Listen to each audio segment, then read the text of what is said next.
नमस्कार दोस्तों, मैं अमित स्वागत करता हूं आप सभी लोगों का आपके अपने यूट्यूब चैनल वनडे एग्ज़ाम यलगार में। तो कैसे हैं आप लोग? उम्मीद करता हूं काफ़ी अच्छे होंगे और आप लोगों की पढ़ाई भी काफ़ी सही तरीके से चल रही होगी। तो जैसा कि हम लोग अपने चैनल पे अरिहंत की जो कैप्सूल आई है ज्योग्राफी की, उसको कंप्लीट करवा रहे थे, तो इसका एक लेक्चर आप लोगों को मिला है और 4 से 5 दिन का गैप हुआ है, तो थोड़ी-सी माफ़ी चाहूँगा आप लोगों से क्योंकि मैं लगातार ये वीडियो आप लोगों को दे नहीं पाया। अब आप लोगों को इस चैनल पे लगातार आप लोगों को ये वीडियो मिलता रहेगा, ठीक है? तो जल्दी से हम लोग इस किताब को कंप्लीट करेंगे। जैसा भी होगा आप लोग कमेंट करके बताइएगा कि एक वीडियो में भी मैं इसको पूरा करवा सकता हूँ या फिर छोटे-छोटे पार्ट में आप लोगों को ये वीडियो मिलना चाहिए, ठीक है? तो इस बात को ज़रूर कमेंट करके बताइएगा।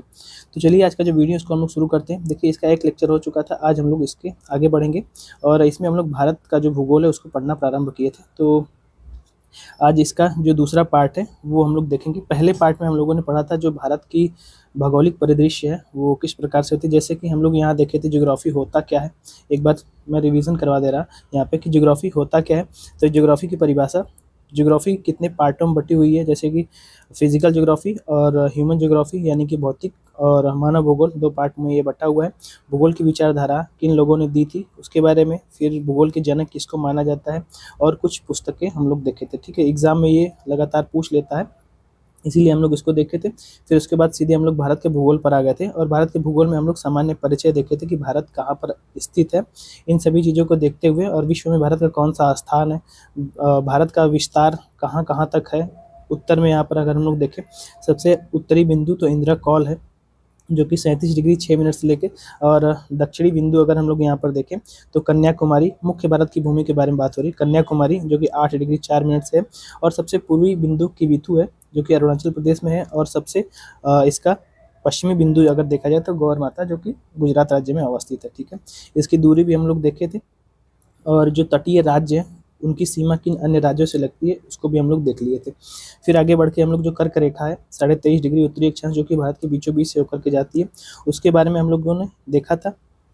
फिर उसके बाद जो आपका अंतर्राष्ट्रीय मतलब कि राष्ट्रीय जो 82.5 डिग्री पूर्वी देशांतर है, जीएमटी जो है समय लाइन, उसके बारे में भी हम लोग ने देखा था। तो उसको कंप्लीट करते हुए हम लोग आगे बढ़ गए थे और भारत का विश्व में स्थान भी हम लोगों ने देख लिया था, और भारत के जो पड़ोसी देश हैं उनके साथ कौन कौन से राज्य की सीमा लगती है या फिर कितनी दूरी है, इन सभी को हम लोगों ने देख लिया था, ठीक है? थोड़ा सा और आगे बढ़ के तटीय राज्यों के जो लंबाई है उसके बारे में भी हम लोगों ने देखा था। फिर उसके बाद ये वीडियो हम लोगों ने वहीं तक समाप्त कर दिया था। आज हम लोग जो भारत की भूगर्भिक संरचना है उसके बारे में देखेंगे, ठीक है? तो भूगर्भिक संरचना को हम लोग शुरू कर रहे हैं। यहाँ से अगर देखा जाए तो बस एक लाइन में यहाँ पर ये बताया गया है कि पृथ्वी पर जो भारतीय महाद्वीप है वो कैसे बना, ठीक है? थोड़ा सा बस एक लाइन में यहाँ पर बताया गया है कि पैंजिया का अंगारा तथा गोंडवाना लैंड में विभाजन हो गया था, उसके बाद यहाँ पर जो भारत है वो बना था। एक चीज़ यहाँ पे समझ लीजिए, जैसा कि आप सभी लोगों को पता है कि ये पृथ्वी है और जब इसका स्थलीय भाग एक जगह जुटा हुआ था, तो ये अगर देखा जाए तो जो आपका पोलर फोर्स लगे थे, कहने का मतलब जो ध्रुवीय फोर्स है वो अपनी ओर जो स्थलीय भाग है उसको आकर्षित कर रहे थे। तो जो पैंजिया था, सबसे पहले यहाँ पर एक देखा जाए तो भाग पैंजिया है, और जो स्थलीय भाग है उसके चारों तरफ जो समुद्र है उसको पैंथालासा के नाम से जाना जाता था। तो ये जो पैंजिया है दो भागों में टूटा, अंगारा लैंड ऊपर वाला बन गया, नीचे वाला गोंडवाना लैंड बन गया, ठीक? तो इन दोनों भाग के टूटने के बाद जब भारतीय उपमहाद्वीप का विकास हुआ, उसके बाद यहाँ पर आगे चीज़ें बताई गई हैं कि भारत में जो भूगर्भिक चट्टान संरचना वगैरह है इसके बारे में यहाँ पर बताया गया था, ठीक है? तो चलिए हम लोग देख लेते हैं। बस यहाँ पर एक छोटा सा चित्र है, इसको आप लोग देख लीजिए। 200 मिलियन वर्ष पहले जो पेंजिया है वो केवल एक जगह जुड़ा हुआ था, फिर उसके बाद इसमें विभाजन हुआ तो पेंजिया यहाँ पे लॉरेंसिया और गोंडवाना लैंड में टूटा। हम लोगों ने यहाँ पे जो लॉरेंसिया है इसको अंगारा लैंड के नाम से भी जाना जाता है, और जो गोंडवाना लैंड है वो नीचे जैसे अफ्रीका महाद्वीप आप देख रहे हैं, और जो आपका दक्षिणी ध्रुव है उसको भी हम लोग यहाँ पर अगर देखा जाए तो ये जो पेंजिया टूटा था यानी गोंडवाना लैंड का ही हिस्सा है, और भारतीय महाद्वीप भी जो है गोंडवाना लैंड का हिस्सा है। ये 180 मिलियन वर्ष पूर्व टूट गया था। फिर उसके बाद बीच में जो सागर बना था वो टेथी सागर के नाम से जाना जाता था।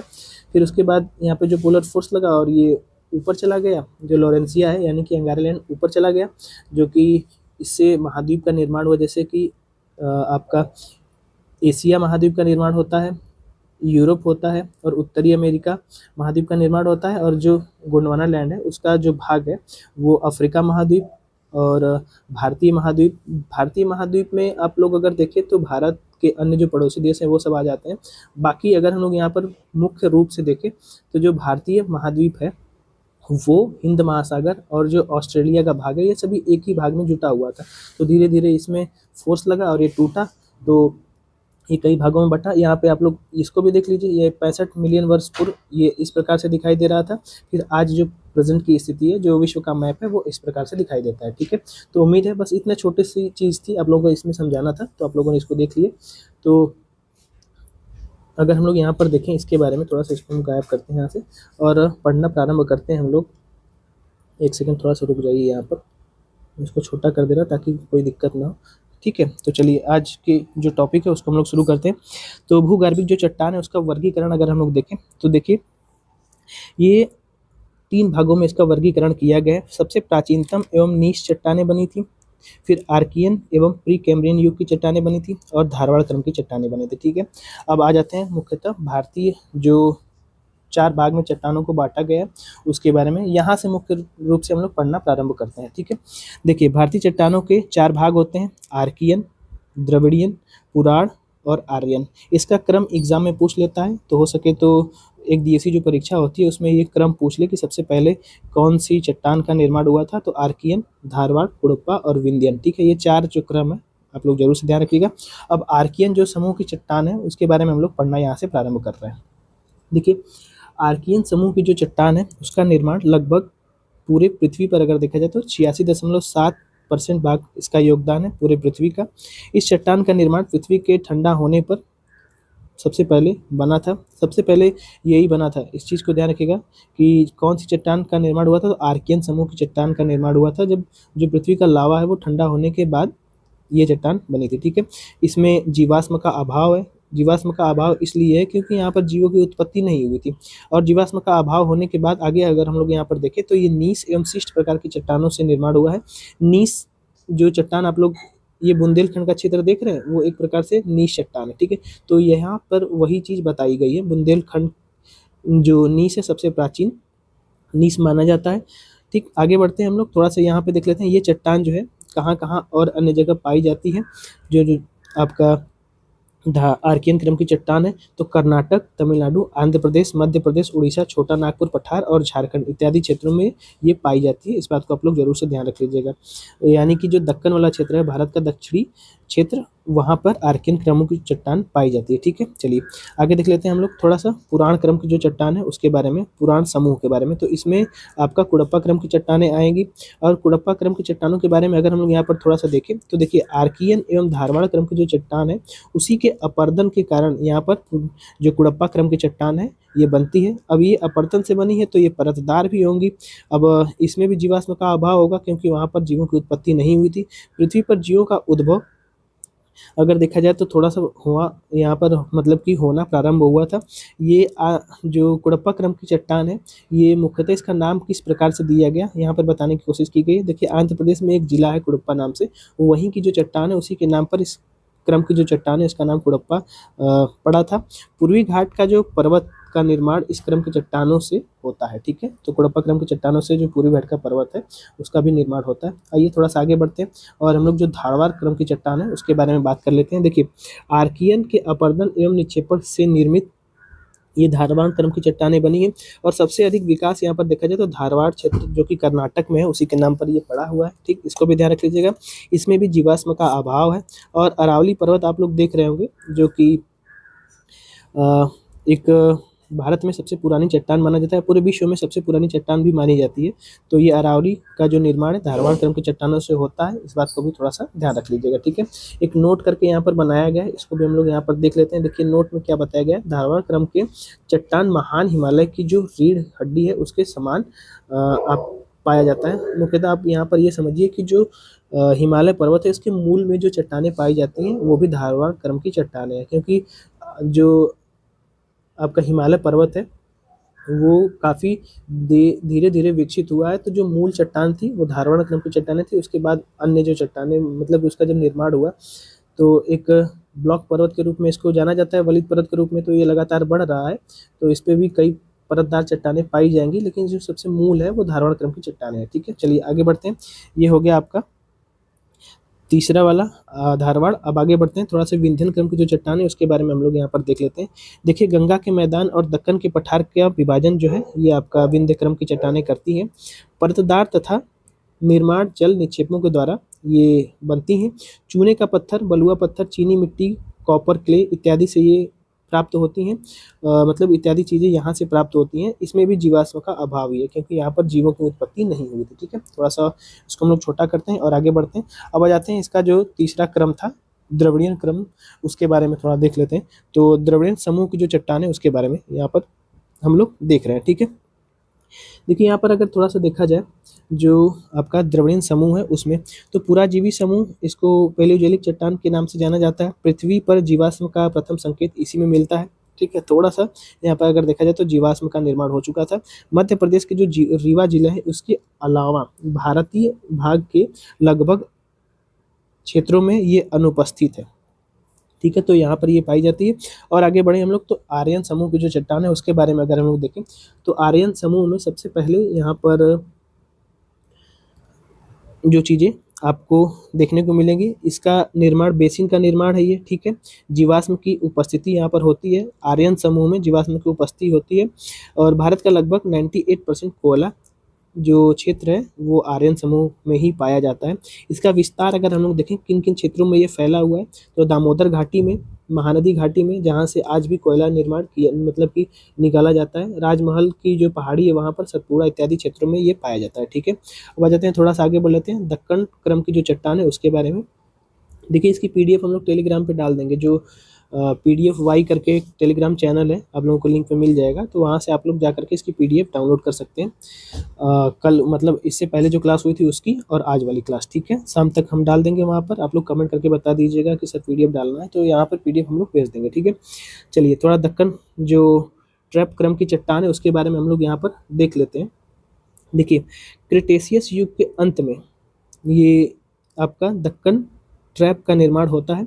ये जो युग है इसके बारे में बस इतना जितना इसमें दिया गया है बस उतना ही जानना आवश्यक है। उससे ज़्यादा आप लोग को पता चलेगा तो कन्फ्यूजन होगा, क्योंकि उससे ज़्यादा वनडे एग्जाम में नहीं पूछेगा। ठीक है, विश्वास करिएगा, बस इससे ज़्यादा नहीं पूछेगा। चलिए थोड़ा सा और आगे देख लेते हैं। जो क्रिटेशियस युग है उसके बारे में यहाँ पे बताने की कोशिश की गई है। देखिए, प्रायद्वीपीय भारत के पश्चिमी भारत में ज्वालामुखी क्रिया हुई थी। ठीक, प्रायद्वीपीय भारत के जो पश्चिमी भाग है वहाँ पर ज्वालामुखी क्रिया से इनका निर्माण हुआ है। बेसाल्ट लावा के प्रवाह से ये सीढ़ीदार भू आकृति का निर्माण होता है। ठीक है, जो आप लोग देखे होंगे कि ये खेत, पहाड़ों पर सीढ़ीदार खेत वगैरह होते हैं, तो उसी से यहाँ पर ये चीज़ें पता चलती हैं कि सीढ़ीदार जो भू आकृति है उसका निर्माण हुआ था। मुख्यतः ये किन क्षेत्रों में है, तो महाराष्ट्र और जो मालवा का क्षेत्र है वहाँ पर इसका निर्माण हुआ है। ठीक है, राजमहल ट्रैप के का निर्माण के बारे में हम लोग देख लेते हैं थोड़ा सा। यहाँ पर जो दक्कन ट्रैप है इसकी जो चट्टान है, राजमहल ट्रैप का निर्माण इसी से हुआ है। जो राजमहल की पहाड़ी है आप लोग देखे होंगे कि बिहार के पूर्वी भागों में ये लगभग पाई जाती है, तो इसी से हुआ है। और आगे देखें, दक्कन ट्रैप की जो यहाँ पर देखिए जो सैल है यानी कि चट्टान है उसके बारे में, वो कहाँ कहाँ पर, तो झारखंड व तमिलनाडु में ये पाई जाती है।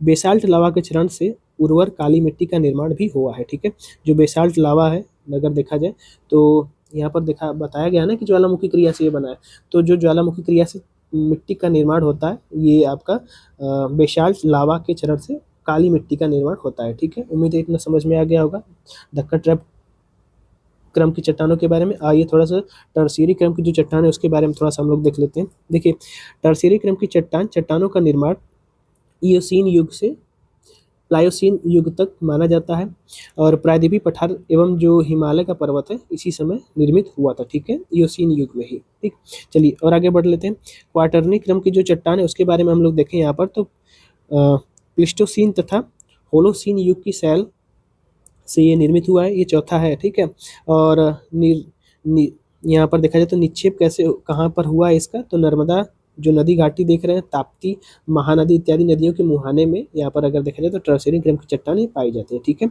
तो ये चीज़ें यहाँ से क्लियर हो गई। अब आइए थोड़ा सा आगे बढ़ लेते हैं हम लोग, जो भारत के भौतिक प्रदेश है उनके बारे में पढ़ लेते हैं। मुख्यतः जो चीज़ें यहाँ पर हम लोग अभी तक देख रहे थे वो जो भारत की चट्टानें मतलब कौन कौन सी प्रकार की चट्टानें कहाँ कहाँ पर पाई जाती हैं वो था। अब आइए थोड़ा सा जो भौतिक प्रदेश है उसके बारे में पढ़ लेते हैं। मुख्यतः जो चीज़ें पूछी जाती हैं ज़्यादातर यहाँ से पूछी जाती है, वहाँ से एक क्वेश्चन तो मिलेगा लेकिन वो बहुत आसान सा क्वेश्चन होगा, तो उसको आप लोग कर ले जाएंगे। यहाँ से पढ़िए, यहाँ से कॉन्सेप्ट आप लोगों को अच्छे से क्लियर हो जाएगा, ठीक है। तो इंट्रो के बारे में यहाँ पर दिया गया है, इसको अगर हम लोग यहाँ पर देखें तो भारत के क्षेत्रफल का लगभग 11% यानी कि 10.6% भाग जो है वो पर्वतीय है। प्लीज़ इसको जरूर से याद कर लीजिएगा। भारत पे जो भारत का क्षेत्रफल है उस पे कौन कौन से भागों पर क्या क्या चीज़ें पाई जाती हैं, मतलब किन किन परसेंटेज में कौन कौन सी चीज़ें पाई जाती हैं यहाँ पर बताने की कोशिश की गई, ठीक है। तो भारत के लगभग 10.6% भाग पर पर्वतीय क्षेत्र है, ठीक है। और वहीं पर ये लगे हाथ जान लीजिए कि जो पठारी क्षेत्र है वो कितना है, तो 27.7% भाग भारत का जो है कि पठारी है। और 18.5% भाग यहाँ पर हम लोग देखें तो पहाड़ी भाग है। और मैदान तो सबसे ज़्यादा ही होंगे, तो 43.2% भाग पर भारत के मैदान अवस्थित है, ठीक है। जैसे गंगा यमुना का मैदान हो गया, और जो दक्षिण भारत की नदियाँ हैं उनके तटीय क्षेत्रों में जो मैदान वगैरह पाया जाता है उसके बारे में बात हो रही है। तो इसका जो क्षेत्रफल है, मैदानी क्षेत्रफल भारत का सबसे अधिक है। और सबसे अधिक मैदानी क्षेत्रफल होने के बाद यहाँ पर भारत में कृषि काफ़ी ज़्यादा होती है, क्योंकि यहाँ पर जो प्लेन मैदान पाए जाते हैं तो उसमें कृषि ही होगी। तो भारत एक कृषि प्रधान देश भी है इसी कारण है, ठीक है। और यहाँ पर लगभग जो आपका क्लाइमेट पाई जाती है इससे बरसात हो जाती है, तो भारत की कृषि भी मानसूनी वर्षा पर निर्भर करती है। तो वो सारी चीज़ें आप लोग जानते हैं कि यहाँ पर अच्छी बरसात भी होती है। और प्लेन एरिया यानी कि जो खेती करने वाला क्षेत्र है वो भी काफ़ी ज़्यादा है। देखिए 43% भाग पर है, तो आधे परसेंट भाग पर तो यहाँ पर हम लोग भारत की खेती कर ही सकते हैं ना, तो वही है, ठीक। चलिए थोड़ा सा और आगे बढ़ लेते हैं। भारत के जो भौतिक विभाजन है उसके बारे में अगर हम लोग यहाँ पर देखें तो उत्तर एवं उत्तरी पूर्वी पर्वतमाला एक पड़ जाती है जो कि हिमालय वाला क्षेत्र है, ठीक है। यहाँ पर उत्तर और उत्तरी पूर्वी जो पर्वतमाला हिमालय वाला क्षेत्र है वो पड़ जाता है, ठीक है, एक हो गया। और उत्तरी भारत का विस्तार मैदान जो गंगा यमुना का मैदान है वो ये हो गया, ठीक है, दो भाग हो गए। प्रायद्वीपीय पठार जो दक्षिण भारत का प्रायद्वीप है, यानी कि ये आप लोग यहाँ पर देख रहे हैं प्रायद्वीपीय पठार हो जाएगा, ठीक है। चौथा यहाँ पर अगर हम लोग देखें तो मरुस्थलीय क्षेत्र जो कि यहाँ पर आप लोगों को दिखाई दे रहा है, ठीक, ये हो गया। तटीय मैदान, ये तटीय मैदान यानी कि जो पूर्वी घाट और पश्चिमी घाट पर थोड़े थोड़े मैदान हैं वहाँ पर जो क्षेत्रों में, उनके बारे में ये आपका पचवा हो गया। और जो कई भारत में द्वीप समूह हैं तो उनसे मिल करके पूरे भारत का निर्माण हुआ है, ठीक है। तो द्वीप समूह, तो ये 6 भागों के बारे में हम लोग थोड़ा डिटेल से पढ़ेंगे, बहुत ज़्यादा डिटेल से नहीं पढ़ेंगे, लेकिन इसमें जितनी चीज़ें बताई गई उसको हम लोग यहाँ पर देखेंगे, ठीक है। उम्मीद करते हैं यहाँ तक आप लोगों को चीज़ें क्लियर हो गई होंगी। देखिए उत्तर एवं उत्तरी पूर्वी जो पर्वतमाला है उसके बारे में सबसे पहले हम लोग हिमालय के बारे में थोड़ा सा पढ़ लेते हैं, जो हिमालय पर्वत है, ठीक। उत्पत्ति का आधुनिक सिद्धांत किसने दिया, मतलब कैसे माना जाता है, तो प्लेट विवर्तनिकी सिद्धांत। जैसे कि आप लोग जानते हैं कि जो भारतीय उपमहाद्वीप है ये उत्तर की ओर खिसक रहा है, जो महाद्वीपीय प्लेट है ये उत्तर की ओर खिसक रही है, तो हिमालय का निर्माण होता है, उसी के बारे में यहाँ पर बताया गया है, ठीक है। एक चीज़ यहाँ से ये चीज़ समझ लीजिए। दूसरा, हिमालय का जो विभाजन है वो कई भागों में होता है, जैसे ट्रांस हिमालय। ट्रांस हिमालय का मतलब ये होता है कि पार हिमालय, जो मुख्य हिमालय है आप लोग उसके ऊपर भी देखेंगे तो काराकोरम, लद्दाख, ये सब श्रेणियाँ आप लोगों को दिखाई देती हैं, ठीक है। तो ये आपका ट्रांस हिमालय के अंतर्गत आ जाएंगे, ठीक। एक भाग हो गया आपका ट्रांस हिमालय। दूसरा इसका महान हिमालय जो हिमालय पर्वत है, 8,848 मीटर इसकी ऊंचाई है माउंट एवरेस्ट की, तो मुख्यतः हिमालय पर्वत में आता है, ठीक है। तो दूसरा हो गया मध्य हिमालय। मध्य हिमालय अगर हम लोग देखें तो हिमालय 3 भागों में बटा हुआ है, जैसे आपका महान हिमालय, मध्य हिमालय और सबसे वाय हिमालय, इसी को शिवालिक कहते हैं, जो वाय हिमालय, ठीक है। तो यहाँ पर आ जाएगा आपका मध्य हिमालय, ये हो गया। शिवालिक हिमालय जो कि नेपाल की तराई वाले क्षेत्रों में पाया जाता है, उसके बाद उत्तर प्रदेश आ जाता है, आप लोग देखे होंगे, तो ये आपका शिवालिक वाला क्षेत्र हो गया, ठीक है। उम्मीद करते हैं ये भी समझ में आ गया होगा। और आगे बढ़ते हैं, ट्रांस हिमालय के बारे में थोड़ा सा हम लोग पढ़ लेते हैं। ट्रांस हिमालय के अंतर्गत अगर हम लोग यहाँ पर देखें तो इसके अंतर्गत क्या क्या चीज़ें पाई जाती हैं, तो काराकोरम रेंज, अभी हम लोगों ने वहाँ पर ऊपर शायद बताया था हम लोगों ने कि जो काराकोरम, लद्दाख, जास्कर, ये सब श्रेणियाँ हैं ये ट्रांस हिमालय के अंतर्गत आती हैं। तो काराकोरम रेंज में क्या क्या चीज़ें देखने को मिलती हैं, एक चीज़ ये ध्यान रखिए। देखिए भारत की सबसे ऊँची चोटी जो K2 है, ये मुख्यतः भारत में तो स्थित नहीं है, पाक अधिकृत कश्मीर में है। तो K2 सबसे ऊंचा है यहाँ पर ट्रांस हिमालय में, 8,611 मीटर इसकी ऊंचाई है, ये इंपॉर्टेंट, इसको ध्यान रख लीजिएगा। और सबसे ऊंची चोटी भारत की भी सबसे ऊंची चोटी यही मानी जाती है, ठीक है। दुनिया की दूसरी सबसे ऊंची चोटी यही है, काराकोरम रेंज में ही, इसका नाम आपका गाडविन आस्टीन है, इसको बहुत अच्छे से ध्यान रख लीजिएगा, ठीक है। एक बात। और दूसरी बात अगर हम लोग देखें तो इसमें कौन कौन सी श्रेणियाँ आती हैं, लद्दाख और जास्कर वाली श्रेणी भी आपका ट्रांस हिमालय के अंतर्गत आती है, ठीक है। इसमें कुछ नदियाँ बहती हैं, श्योक नदी जो कि सिंधु की यहाँ पर अगर देखा जाए तो दाहिने साइड की एक मुख्य नदी है, ठीक है। ये काराकोरम रेंज से ही निकलती है और हाँ, बस इतना ध्यान रखिए, काराकोरम रेंज से ही निकलती है श्योक नदी। श्योक नदी आगे थोड़ा सा यहाँ पर जो सिंधु नदी है उसके बारे में यहाँ पर बताया गया है। काराकोरम और लद्दाख श्रेणी के बीच से एक नदी निकलती है, सिंधु, ठीक है, जो कि आपका देखा जाए तिब्बत के पठार से निकलते हुए भारत के जम्मू कश्मीर में प्रवेश करने के बाद ये वहाँ से निकलने के बाद पाकिस्तान में प्रवेश करती है और अरब सागर में गिर जाती है। तो सिंधु नदी के बारे में यहाँ पर थोड़ा सा बताया गया है। आगे हम लोग बहुत डिटेल से इसके बारे में चर्चा कर लेंगे, सिंधु नदी के बारे में, ठीक है। तो ये हो गया सिंधु की कुछ सहायक नदियों के बारे में यहाँ पर बताया गया है। काराकोरम रेंज के ग्लेशियर से सियाचिन, बाल्टोरो, हिस्पर, बियाफो, यहाँ पर अगर देखा जाए तो ये नदी हो गई। इसके बाद हम लोग यहाँ पर देख रहे हैं, थोड़ा सा इसको बड़ा कर लेते हैं, साफ दिखेगा।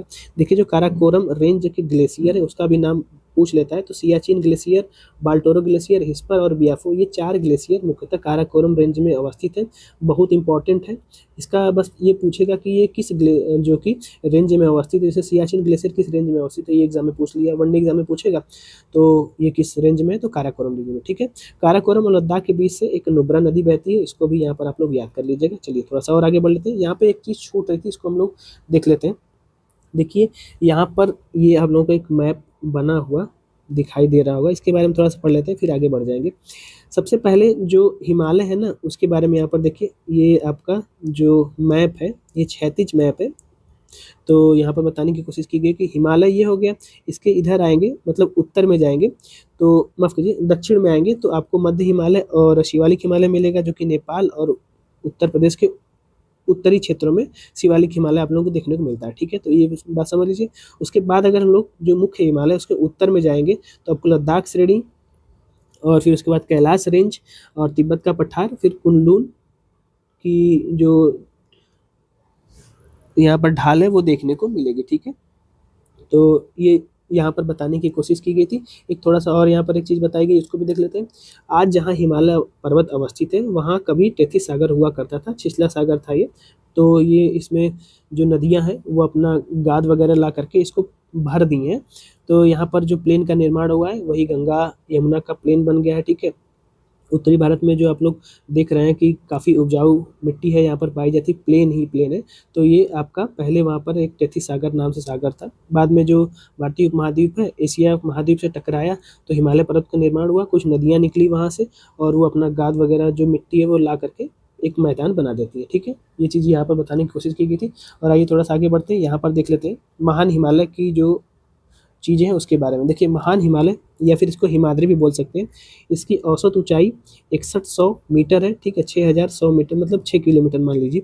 पूर्व से पश्चिम की लंबाई इसकी अगर देखा जाए तो 250 मतलब कि 2500 किलोमीटर है, या मीटर में दे रखा है, ये आपका किलोमीटर में हो जाएगा। और उत्तर से दक्षिण में इसकी चौड़ाई अगर देखा जाए उत्तर दक्षिण चौड़ाई तो 25 किलोमीटर है, ठीक है। इस चीज़ को आप लोग ध्यान रखिएगा। उच्चतम चोटी जो है सबसे ऊंचा शिखर तो आप लोग को पता ही होगा कि माउंट एवरेस्ट है, 8848 मीटर। नेपाल में इसको सागर माथा के नाम से जाना जाता है। चीन में भी ये थोड़ा सा दिखाई देता है, यानी तिब्बत वाले भागों में तो इसको चेमा नुंगमा के नाम से भी जाना जाता है, ठीक है। चलिए वो चीन यहाँ पर बताया गया लेकिन ये तिब्बत में अवस्थित है, ठीक है, ध्यान रखिएगा। चलिए और आगे देख लेते हैं। दूसरी सबसे ऊंची चोटी ये कंचनजंगा जो कि सिक्किम में अवस्थित है, इसको भी थोड़ा ध्यान रख लीजिएगा। ये पूरी तरह से भारत में स्थित है। तो 8598 मीटर। अगर कहीं पूछे कि भारत की सबसे ऊंची चोटी तो आप K2 लगा सकते हैं, लेकिन अगर ऑप्शन में कंचनजंगा भी है तो वहाँ पे भी आप लोग इस चीज़ को ध्यान रख के इसको लगा सकते हैं कि भारत में स्थित सबसे ऊंची चोटी अगर पूछेगा तो ये कंचनजंगा ही अवस्थित है, सिक्किम में है, ठीक है। तीसरी सबसे ऊंची चोटी के बारे में अगर हम लोग बात करें तो ये उत्तराखंड में है, नंदा देवी नाम से, ठीक है। ये बड़ा ही इंपॉर्टेंट है। नंदा देवी हज़ारों बार एग्जाम में पूछा गया है कि कहाँ पर अवस्थित है, तो उत्तराखंड में अवस्थित है। और ये भारत मतलब देखा जाए तो तीसरी सबसे ऊंची चोटी मानी जाती है। 8000 माफ कीजिए 7816 मीटर है ये, ठीक है। चलिए महान हिमालय के अन्य जो शिखर है उसके बारे में बात करें तो सबसे यहाँ पर जो भारत में स्थित हिमालय है उसमें सबसे पश्चिमी बिंदु अगर देखेंगे तो नंगा पर्वत है, ठीक है, जो कि पाकिस्तान और भारत के लगभग बॉर्डर पर है। तो ये हो जाएगा। कामेट पर्वत उत्तराखंड में अवस्थित है। और अन्य शिखर के बारे में यहाँ पर हम लोग देख रहे थे, ये हो जाएगा। और नामचा बरवा ये अरुणाचल प्रदेश में अवस्थित है, ठीक है। जैसे कि आप लोग पढ़े हुए कि जो हिमालय है इसका सबसे पूर्वी बिंदु नामचा बरवा से लेकर के सबसे पश्चिमी बिंदु नंगा पर्वत तक ये हिमालय मुख्यतः फैला हुआ है। और इसकी अन्य चोटियों के बारे में तो अन्नपूर्णा, धौलागिरी, मकालू ये सब नेपाल में अवस्थित है। मकालू, मंसालू ये सब आपके कहाँ पर अवस्थित है? तो नेपाल में अवस्थित है। ठीक है, चलिए आप थोड़ा सा और आगे बढ़ते हैं। बृहद हिमालय की जो घाटियाँ हैं उनके बारे में अगर हम पढ़ें तो भोटिया प्रजाति खानाबदोश का निवास इसी में, जो आपका बृहद हिमालय है उसकी कुछ घाटियाँ हैं, जैसे हिमाचल प्रदेश वगैरह क्षेत्रों में पड़ गई, उत्तराखंड वाले क्षेत्रों में, सिक्किम वाले क्षेत्रों में, नेपाल में तो है ही है। तो यहाँ पर एक प्रजाति पाई जाती है, भोटिया नाम से है। ठीक है, इस बात को आप लोग अच्छे से ध्यान रखिएगा। ये उत्तराखंड वाले क्षेत्रों में पाई जाती है, जो महान हिमालय है उसी की तलहटी में, घाटियों में ये जनजाति पाई जाती है। ठीक है, एक बात ये ध्यान रख लीजिएगा, भोटिया जनजाति। और आगे देखिए मध्य हिमालय के बारे में पढ़ लेते हैं। देखिए मध्य हिमालय के बारे में हम लोग पढ़ रहे हैं यहाँ पर, तो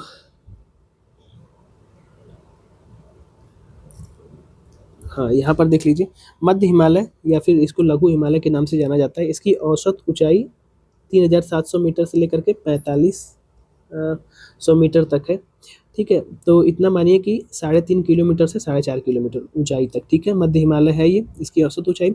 उत्तरी ढाल इसका अगर देखा जाए तो मंद है और दक्षिणी ढाल इसका तीव्र है। तो जो हिमालय आप लोग देख रहे हैं इस प्रकार से है ये, जैसे कि ये महान हिमालय हो गया। इसके बाद अगर हम लोग यहाँ पर देखें तो ये आपका मध्य हिमालय हो गया। मध्य हिमालय जो है इसका उत्तरी अगर हम लोग ढाल देखें तो ये मंद है, इस प्रकार से है। ठीक है, और इसका जो दक्षिणी ढाल है वो अगर देखा जाए तो थोड़ा सा तीव्र है। ठीक, उत्तरी करने का मतलब कि जो महान हिमालय है उसकी तरफ इसका ढलान थोड़ा सा मंद है, और जो भारत की ओर अगर देखा जाए नीचे की ओर तो इसका थोड़ा सा जो ढलान है वो तीव्र है। ठीक है, इस बात को ध्यान रखिएगा। राकापोसी चोटी जो है सबसे तीव्र ढाल वाली चोटी मानी जाती है पूरे विश्व में, तो ये इसी में अवस्थित है। ठीक, इस बात को ध्यान रख लीजिएगा। ये हो गया कश्मीर घाटी, लाहौल स्पीति। ठीक है, कुल्लू एवं कांगड़ा इत्यादि घाटियां इसी में पाई जाती हैं। लघु एवं बृहद हिमालय के मध्य ये चीज़ें पाई जाती हैं। ये भी पूछ सकता है कि जो लाहौल स्पीति है या फिर कुल्लू कांगड़ा ये सब जो घाटियां हैं ये कहाँ पर अवस्थित है? तो जो मध्य हिमालय है और महान हिमालय के जो बीच में घाटियां पाई जाती हैं वो यही है। ठीक है, यानी कि इसमें बताया भी गया है कि लघु एवं बृहद हिमालय के मध्य में ये घाटियां पाई जाती हैं। इंपॉर्टेंट है, ध्यान रखिएगा। चलिए पीर पंजाल श्रेणी के बारे में थोड़ा सा देख लेते हैं। जो पीर पंजाल रेंज है ये जम्मू कश्मीर में अवस्थित है। ठीक है, हिमाचल प्रदेश आप लोग देख रहे हैं उसको थोड़ा सा उत्तर में जाएंगे तो पीर पंजाल श्रेणी आप लोगों को देखने को मिल जाएगी। धौलाधार रेंज ये भी हिमाचल प्रदेश में, अब नीचे आ रहे हैं हम लोग। फिर उसके बाद नागटिब्बा श्रेणी उत्तराखंड में दिखाई देती है। महाभारत श्रेणी नेपाल में दिखाई देती है, बड़ा इंपॉर्टेंट है, पूछ लेता है। कश्मीर घाटी में जो मर्ग है जिसको गुलमर्ग सोनमर्ग के नाम से जाना जाता है, ये देखा जाए तो घास के मैदान वगैरह हैं, तो ये हो गया। और बुग्याल पयार यहाँ पर घास पाई जाती है, तो ये चारागाह क्षेत्र है जो कि उत्तराखंड और जम्मू कश्मीर की घाटियों के मध्य अवस्थित है। हिमाचल प्रदेश भी बीच में पड़ जाएगा, इस बात को आप लोग अच्छे से ध्यान रख लीजिएगा। ठीक है, उम्मीद है यहाँ तक ये चीज़ें क्लियर हो गई होंगी। अब शिवालिक जो सबसे बाह्य हिमालय है उसके बारे में देख रहे हैं। इसकी औसत ऊंचाई 1 किलोमीटर से 1200 मीटर तक है। ठीक है, हिमालय का नवीनतम सबसे नवीनतम भाग यही है। सबसे देखा जाए तो लेटेस्ट जो पर्वत का निर्माण हुआ है वो आपका देखा जाए तो शिवालिक पर्वत का ही निर्माण हुआ है। ठीक है, ये हो गया। शिवालिक एवं लघु हिमालय के बीच में कुछ घाटी पाई जाती है। एक यहाँ पर नाम दिया गया है काठमांडू घाटी जो कि नेपाल में अवस्थित है। ये आपका शिवालिक और मध्य हिमालय के बीच में अवस्थित। ठीक है, चलिए थोड़ा सा और आगे देख लेते हैं। पश्चिम व मध्य में इन्हें दून और पूर्व में इनको द्वार के नाम से जाना जाता है। जो घाटियां हैं इसको दून अगर हम लोग देखें तो देहरादून नाम सुने आप लोग, उत्तराखंड में अवस्थित है। और द्वार जो है ये जो हिमालय का जो शिवालिक हिमालय है इसमें कुछ मैदान वगैरह या फिर घाटियां जो पाई जाती हैं, इसको द्वार वाला जो भाग है वो पूर्वी भाग में पड़ता है, और दून वाला जो भाग है ये आपका उत्तराखंड वाले क्षेत्रों में पड़ता है। कहने का मतलब उत्तराखंड हिमाचल प्रदेश वाले क्षेत्रों में दून पड़ता है, और द्वार कहाँ पड़ेगा? तो पूर्वी हिमालय में पड़ेगा। ठीक है, चलिए यहाँ पर एक एग्जांपल में बताया गया, जैसे देहरादून सबसे बड़ा और हरिद्वार यहाँ पर देखा जाए तो ये इसी क्षेत्र में पड़ता है शिवालिक वाले में। अब यहाँ पर एक मैप दिया गया है, काफ़ी अच्छे से यहाँ पर चीज़ें क्लियर हो जाएंगी। तो देखिए इस मैप को देख लीजिए। यहाँ पर देखिए, यहाँ पर एक देखा जाए तो एक गांठ बनी हुई है, इसको पामीर गांठ के नाम से जाना जाता है। बस इतना जान लीजिए, यहीं से ये सारी श्रेणियों का निर्माण हुआ है। जैसे काराकोरम इसी में से निकला हुआ है, लद्दाख इसी में से निकला हुआ है, जास्कर भी इसी में से निकला हुआ है, और छोटे छोटे भाग में जब ये बट जाता है तो कैलाश श्रेणी के नाम से भी जाना जाता है तिब्बत में। ठीक है, तो ये चीज़ ध्यान रखिएगा। एक यहाँ पर जो घाट है इसके पश्चिम में ये क्षेत्र जाता है, मतलब कि रेंज जाती है, इसको हिंदू कुश नाम से बोला जाता है।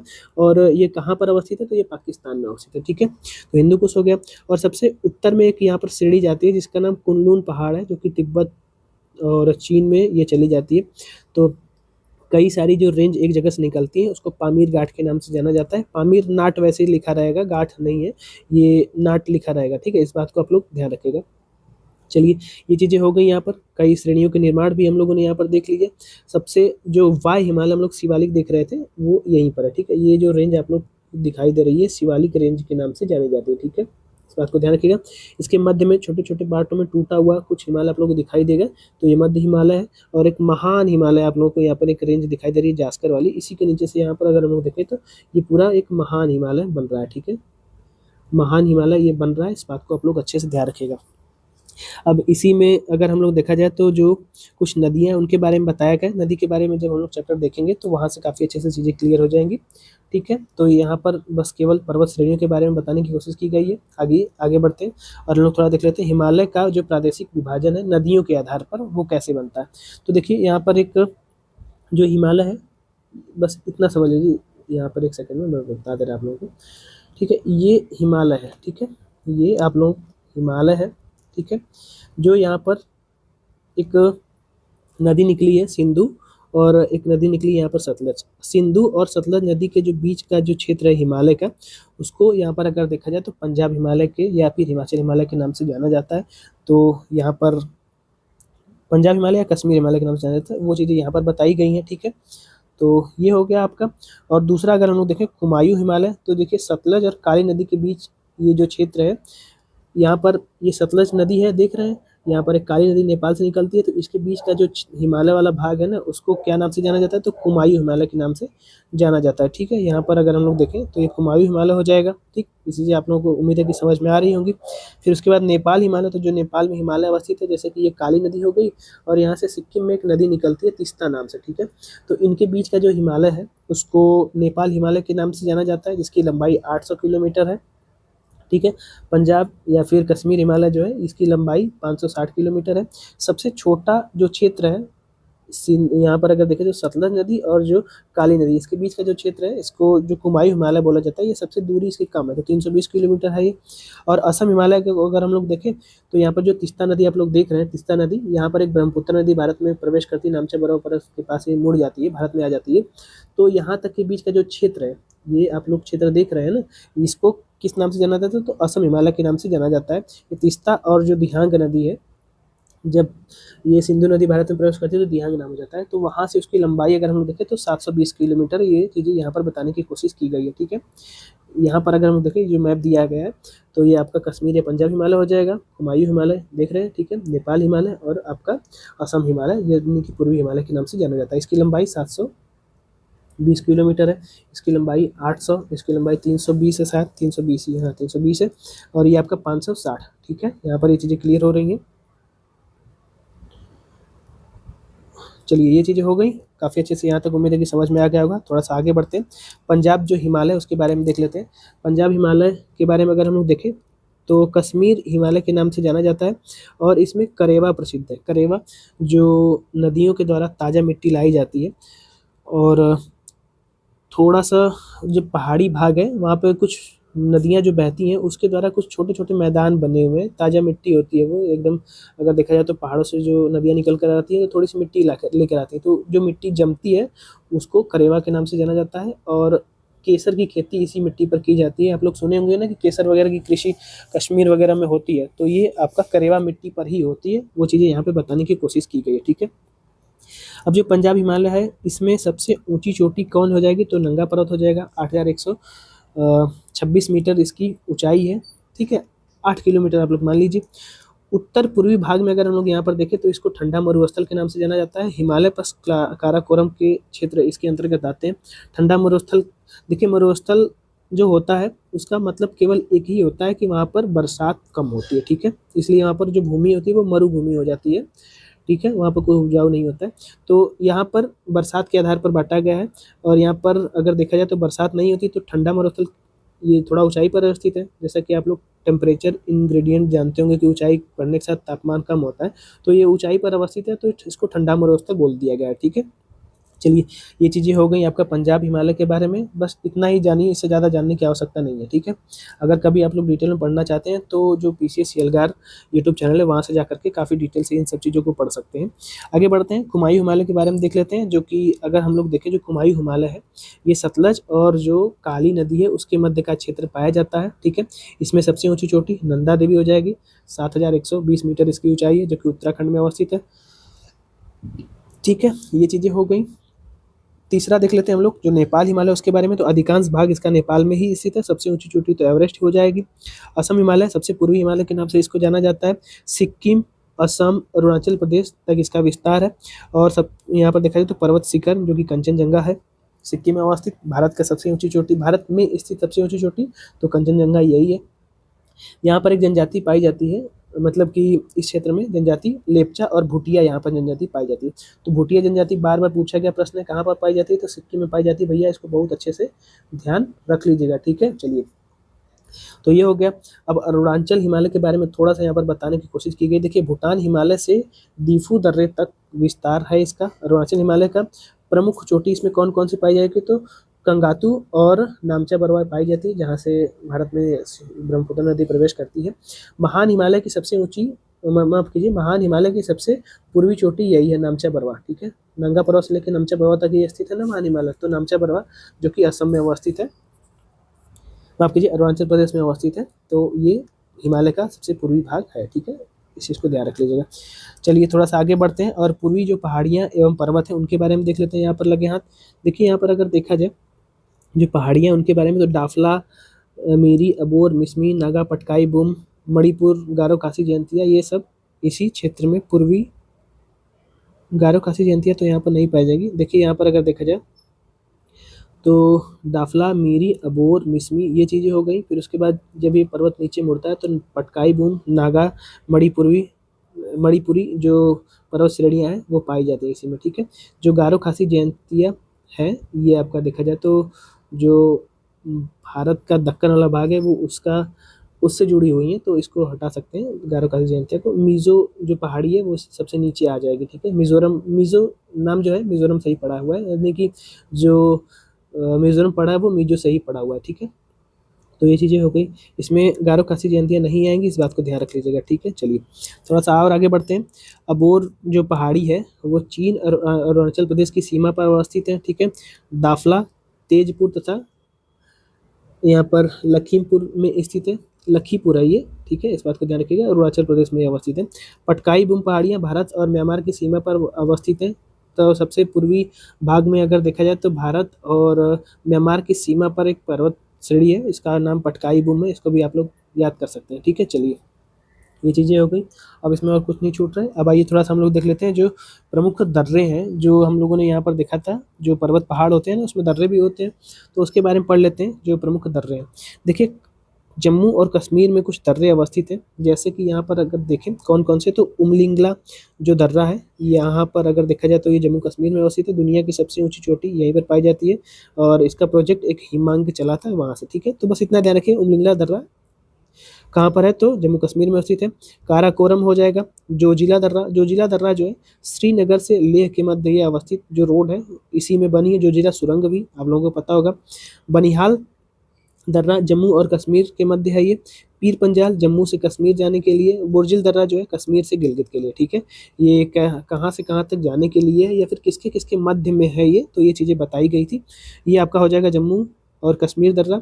फिर आगे बढ़ते हैं, थोड़ा सा हम लोग देख लेते हैं यहाँ पर हिमाचल प्रदेश में जो स्थित दर्रा है उसके बारे में। तो बारालाचा दर्रा हिमाचल प्रदेश में है, ठीक है। रोहतांग दर्रा भी हिमाचल प्रदेश में है। रोहतांग दर्रे में कुल्लू से लाहौल स्पीति को ये जोड़ता है, ठीक, इस बात को ध्यान रखिएगा। सिपकिला दर्रा ये भी हिमाचल प्रदेश में स्थित है, और सिपकिला जो दर्रा है हिमाचल प्रदेश में, हम लोग जब तिब्बत में जाते हैं तो उससे जाने का जो मार्ग है सिपकिला दर्रा ही है, और इसी से एक नदी प्रवेश करती है। आप लोग कमेंट करके बताएंगे कौन सी नदी भारत में सिपकिला दर्रे से प्रवेश करती है, ठीक है। सिंधु की सहायक नदी है। और आगे देख लेते हैं, ये आपका हिमाचल प्रदेश हो गया। अब आइए थोड़ा सा देखते हैं हम लोग उत्तराखंड के बारे में। तो उत्तराखंड में जो दर्रा है मूलिंगला, माना, नीति, लिपुलेख, ये तीनों तो आप लोग को क्रम से याद ही होगा। माना, नीति, लिपुलेख। एक उमलिंगला दर्रा जो है कि उत्तराखंड में पाया जाता है। देखिए, ला का मतलब दर्रा ही होता है लोकल भाषा में, तो यहाँ पर ला जोड़ दिया गया है। वैसे ये यहाँ पर मुलिंग इसका नाम है, ठीक है, मुलिंगला वैसे बोला जाता है, ठीक, ध्यान रखिएगा। उत्तराखंड में ये चारों हो जाएंगे। अब हो गया उत्तराखंड, थोड़ा और आगे बढ़ते हैं, सिक्किम के बारे में देख लेते हैं। देखिए, नाथुला और जेलेपला सिक्किम में अवस्थित है।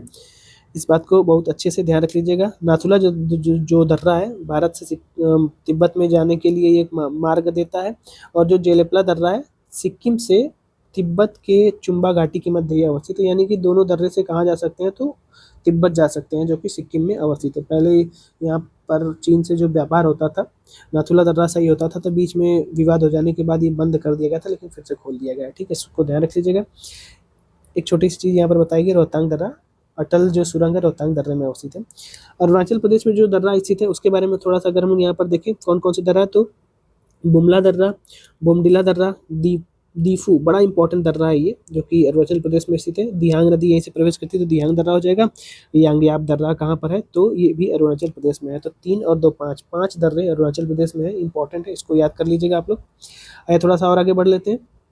जो सबसे ऊंची चोटी है उसके बारे में एक्स्ट्रा फैक्ट के रूप में ये बताया गया है। तो पश्चिम बंगाल की सबसे ऊंची अगर चोटी हम लोग देखें तो संदफू है, जो कि आप लोग दार्जिलिंग वाला क्षेत्र देखे होंगे, तो ये आपका सिक्किम से लगा हुआ क्षेत्र है और ये पश्चिम बंगाल का भाग है। तो संदफू जो है सबसे ऊंची चोटी, ये पश्चिम बंगाल की है। गुजरात का एक पर्वत है गिरनार पर्वत, गुजरात में ही पाया जाता है। झारखंड में पारसनाथ चोटी, ये आगे हो सके तो आए, अगर हम लोग मुख्यतः भारत के बारे में जब अंदर पढ़ेंगे, जैसे कि यहाँ पर जो विंध्यन क्रम की मतलब कि पर्वत है, विंध्य पर्वत है, सतपुड़ा है, पश्चिमी घाट है, पूर्वी घाट है, इन सभी के बारे में पढ़ेंगे तो ये चीज़ें आ जाएंगी। कुछ चोटियों के बारे में यहाँ पर दे रखा है तो हम लोग देख रहे हैं। झारखंड में पारसनाथ है, उड़ीसा में आपका देवमाली चोटी है, नागालैंड में माउंट सारामती है, अरुणाचल प्रदेश में आपका कांगटो चोटी है, सिक्किम में आपका कंचनजंगा, ये इंपॉर्टेंट है। आंध्र प्रदेश में देखा जाए तो अरमाकोंड बार बार पूछ लेता है कहाँ पर अवस्थित है, तो आंध्र प्रदेश में अवस्थित है, ठीक है। श्रीलंका के बारे में यहीं पर लगे हाथ दे दिया गया है एक ठो, तो यहाँ पर इसको भी देख सकते हैं। पिदू रुतलागला चोटी कहाँ पर अवस्थित है, तो ये श्रीलंका में अवस्थित है। इंपॉर्टेंट नहीं है वैसे, आप लोग चाहे तो याद कर सकते हैं, बस इसमें दिया गया था तो हम लोग देख लिए थे। अब आ जाते हैं मुख्यतः जो भारत का उत्तर का जो विशाल मैदान है उसके बारे में हम लोग थोड़ा सा देख लेते हैं। जो गंगा यमुना जो नदी है उसके द्वारा ये मैदान बनाए गए हैं, तो इसके बारे में हम लोग देखते हैं। यहाँ पर थोड़ा सा इसको बड़ा कर लेते हैं ताकि आप लोगों को काफ़ी अच्छे से दिख जाए। यहाँ पर देखिए, यहाँ पर देखिए हिमालय पर्वत श्रेणी और प्रायद्वीपीय भारत के बीच स्थित ये मैदान अवस्थित है। इसका निर्माण हिमालय में जो नदियां हैं उसी के बाढ़ के कारण इसका निर्माण हुआ है। इसमें सिंधु, गंगा, ब्रह्मपुत्र नदियों के जलोढ़ से बना ये मैदान है। भारत की सर्वाधिक जनसंख्या इसी में निवास करती है और सबसे सर्वाधिक जनसंख्या उत्तर प्रदेश में है भी, और उत्तर प्रदेश का जो मैदान है इसी से निर्मित है, इस बात को ध्यान रखिएगा। ये एक यहाँ पर इमेज बनाने की कोशिश की गई है, यानी एक चित्र है यहाँ पर, इसको देख लीजिए। ये हिमालय है, उसके बाद कौन कौन सी चीज़ों का निर्माण होता है, जैसे कुछ नदियाँ जब आती हैं हिमालय से निकल करके तो किन किन मैदान का निर्माण करती है, यहाँ पर नाम दिया गया है। तो सबसे पहले जो हिमालय युवा अवस्था और इसकी कटाव की प्रक्रिया के बाद सबसे पहला यहाँ पर जो चट्टानी भाग आप लोगों को ये दिखाई दे रहा है, इसको हम लोग भाबर का मैदान बोला जाता है, ठीक है। भाबर का मैदान, यहाँ पर बड़े बड़े आप लोगों को पत्थर दिखाई देंगे, ठीक है। इसमें नदियाँ विलुप्त हो जाती हैं, अगर कोई नदी आएगी तो बड़े बड़े चट्टानों के अंदर से होकर आएगी ना, तो इसमें नदियाँ विलुप्त हो जाती हैं, तो ये भाबर हो जाएगा। और ये जो भाबर का मैदान है, सिंधु एवं तीस्ता नदी के मध्य नदियाँ लुप्त हो जाती हैं और शिवालिक का जलोढ़ पंख इसको बोला जाता है, ठीक है। ये चीज़ें हो गई।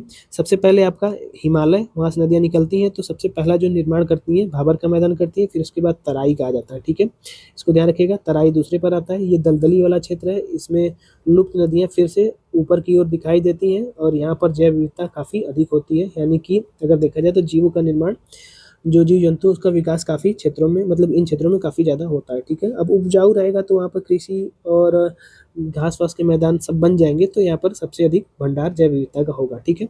दूसरा हो गया। तीसरा यहाँ पर अगर हम लोग देखें तो जलोढ़ मैदान होता है। अब जलोढ़ मैदान दो भागों में बांट सकते हैं इसको, खादर और बांगर। खादर जो है, जो जलोढ़ मैदान होता है, नवीन जो मिट्टी आती है नदियों से बह करके, उससे जो मैदान का निर्माण होता है वो खादर होता है, और जो नदियों से दूर वाला क्षेत्र हो जाता है वो आपका बांगर वाला क्षेत्र कहलाता है। और ये जो जलोढ़ मिट्टी होती है ये पुरानी होती है, ठीक है, पुरानी होती है, और ये नई जलोढ़ मिट्टी होती है, ठीक, इसको ध्यान रखेंगे आप लोग। तो नवीन जलोढ़ मिट्टी होती है, अधिक उपजाऊ होती है, पंजाब खादर बेल्ट की बेट भूमि कहा जाता है। तो पंजाब में सबसे अधिक उपजाऊ मिट्टी है यहाँ पर, इस चीज़ को आप लोग अच्छे से ध्यान रख लीजिएगा, ठीक है, क्योंकि यहाँ पर 5 नदियों का भी क्षेत्र है। और बांगर ये आपका पुरानी जलोढ़ मिट्टी होती है, मैदान का ऊंचा भाग जो होता है जहाँ पर कुछ उगाया नहीं जा सकता वहाँ पर बांगर मिट्टी होती है, ये कंकड़ उंकड़ इसमें छोटे छोटे होते हैं। पंजाब में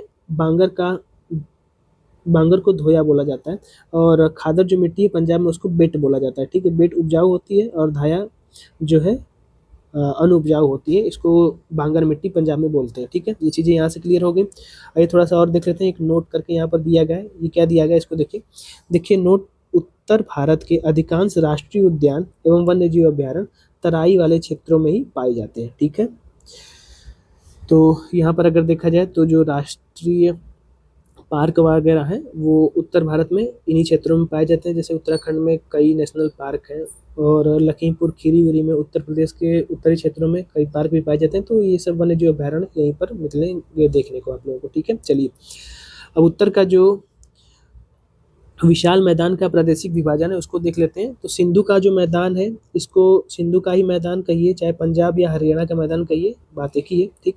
इसका विस्तार किन किन क्षेत्रों में है, तो सिंधु का जो मैदान है ये पंजाब में है, हरियाणा में है, दिल्ली में है, ठीक है, इसको ध्यान रख लीजिएगा एक बात। दूसरी बात ये, यहाँ पर कुछ नदियाँ हैं जैसे कि सतलज हो गई, ब्यास हो गई, रावी हो गई, झेलम हो गई, चेनाब हो गई, सब भारत के बारे में केवल बताने की कोशिश की जा रही है, ठीक है। तो ये नदियाँ हो जाएंगी कौन कौन सी, सतलज, ब्यास, रावी, झेलम, चेनाब, सब अगर देखा जाए तो सिंधु के मैदान में ही मतलब सिंधु का मैदान ही बनाती हैं।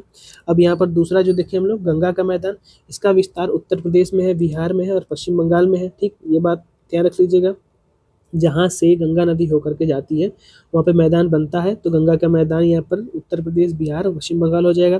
उत्तर प्रदेश के पश्चिमी भाग में यहाँ पर अगर देखा जाए तो रुहेलखंड का मैदान पाया जाता है, ठीक है, इसको ध्यान रख लीजिएगा। दूसरा हो गया।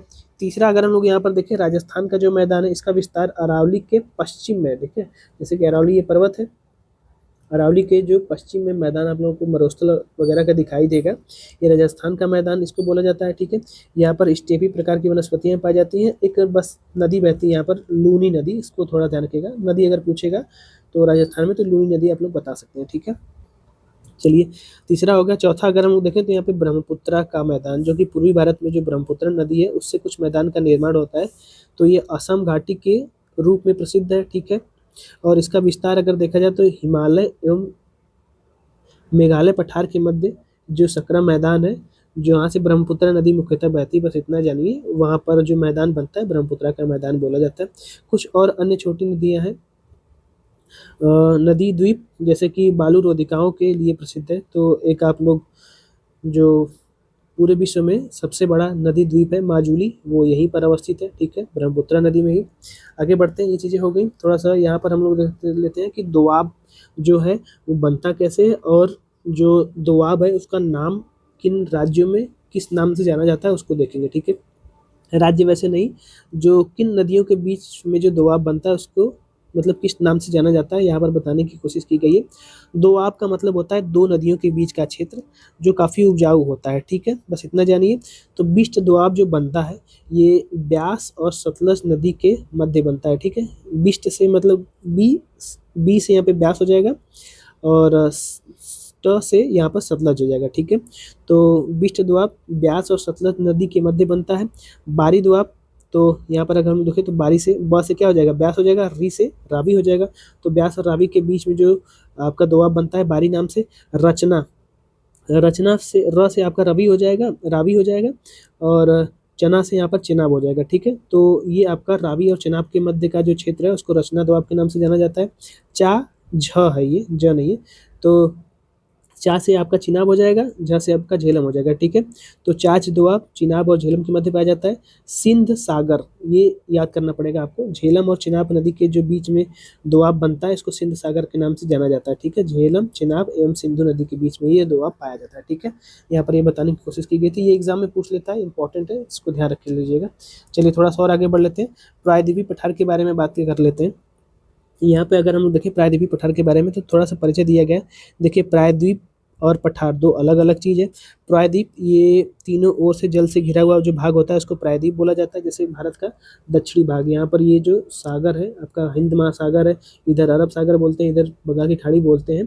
तो ये आपका देखा जाए तो तीनों ओर से जल से घिरा हुआ है, तो एक प्रायद्वीप हो जाएगा। तो भारतीय मतलब कि दक्षिणी प्रायद्वीप हो जाएगा, एक ये हो गया। पठारी क्षेत्र, पठारी क्षेत्र मतलब उच्च भूमि जिसका शिखर भाग सपाट होता है, पठारी क्षेत्र कहलाता है, ठीक है। इसको तिब्बत का पठार आप लोग देख रहे हैं, 4.5 किलोमीटर ऊंचाई पर यह अवस्थित है।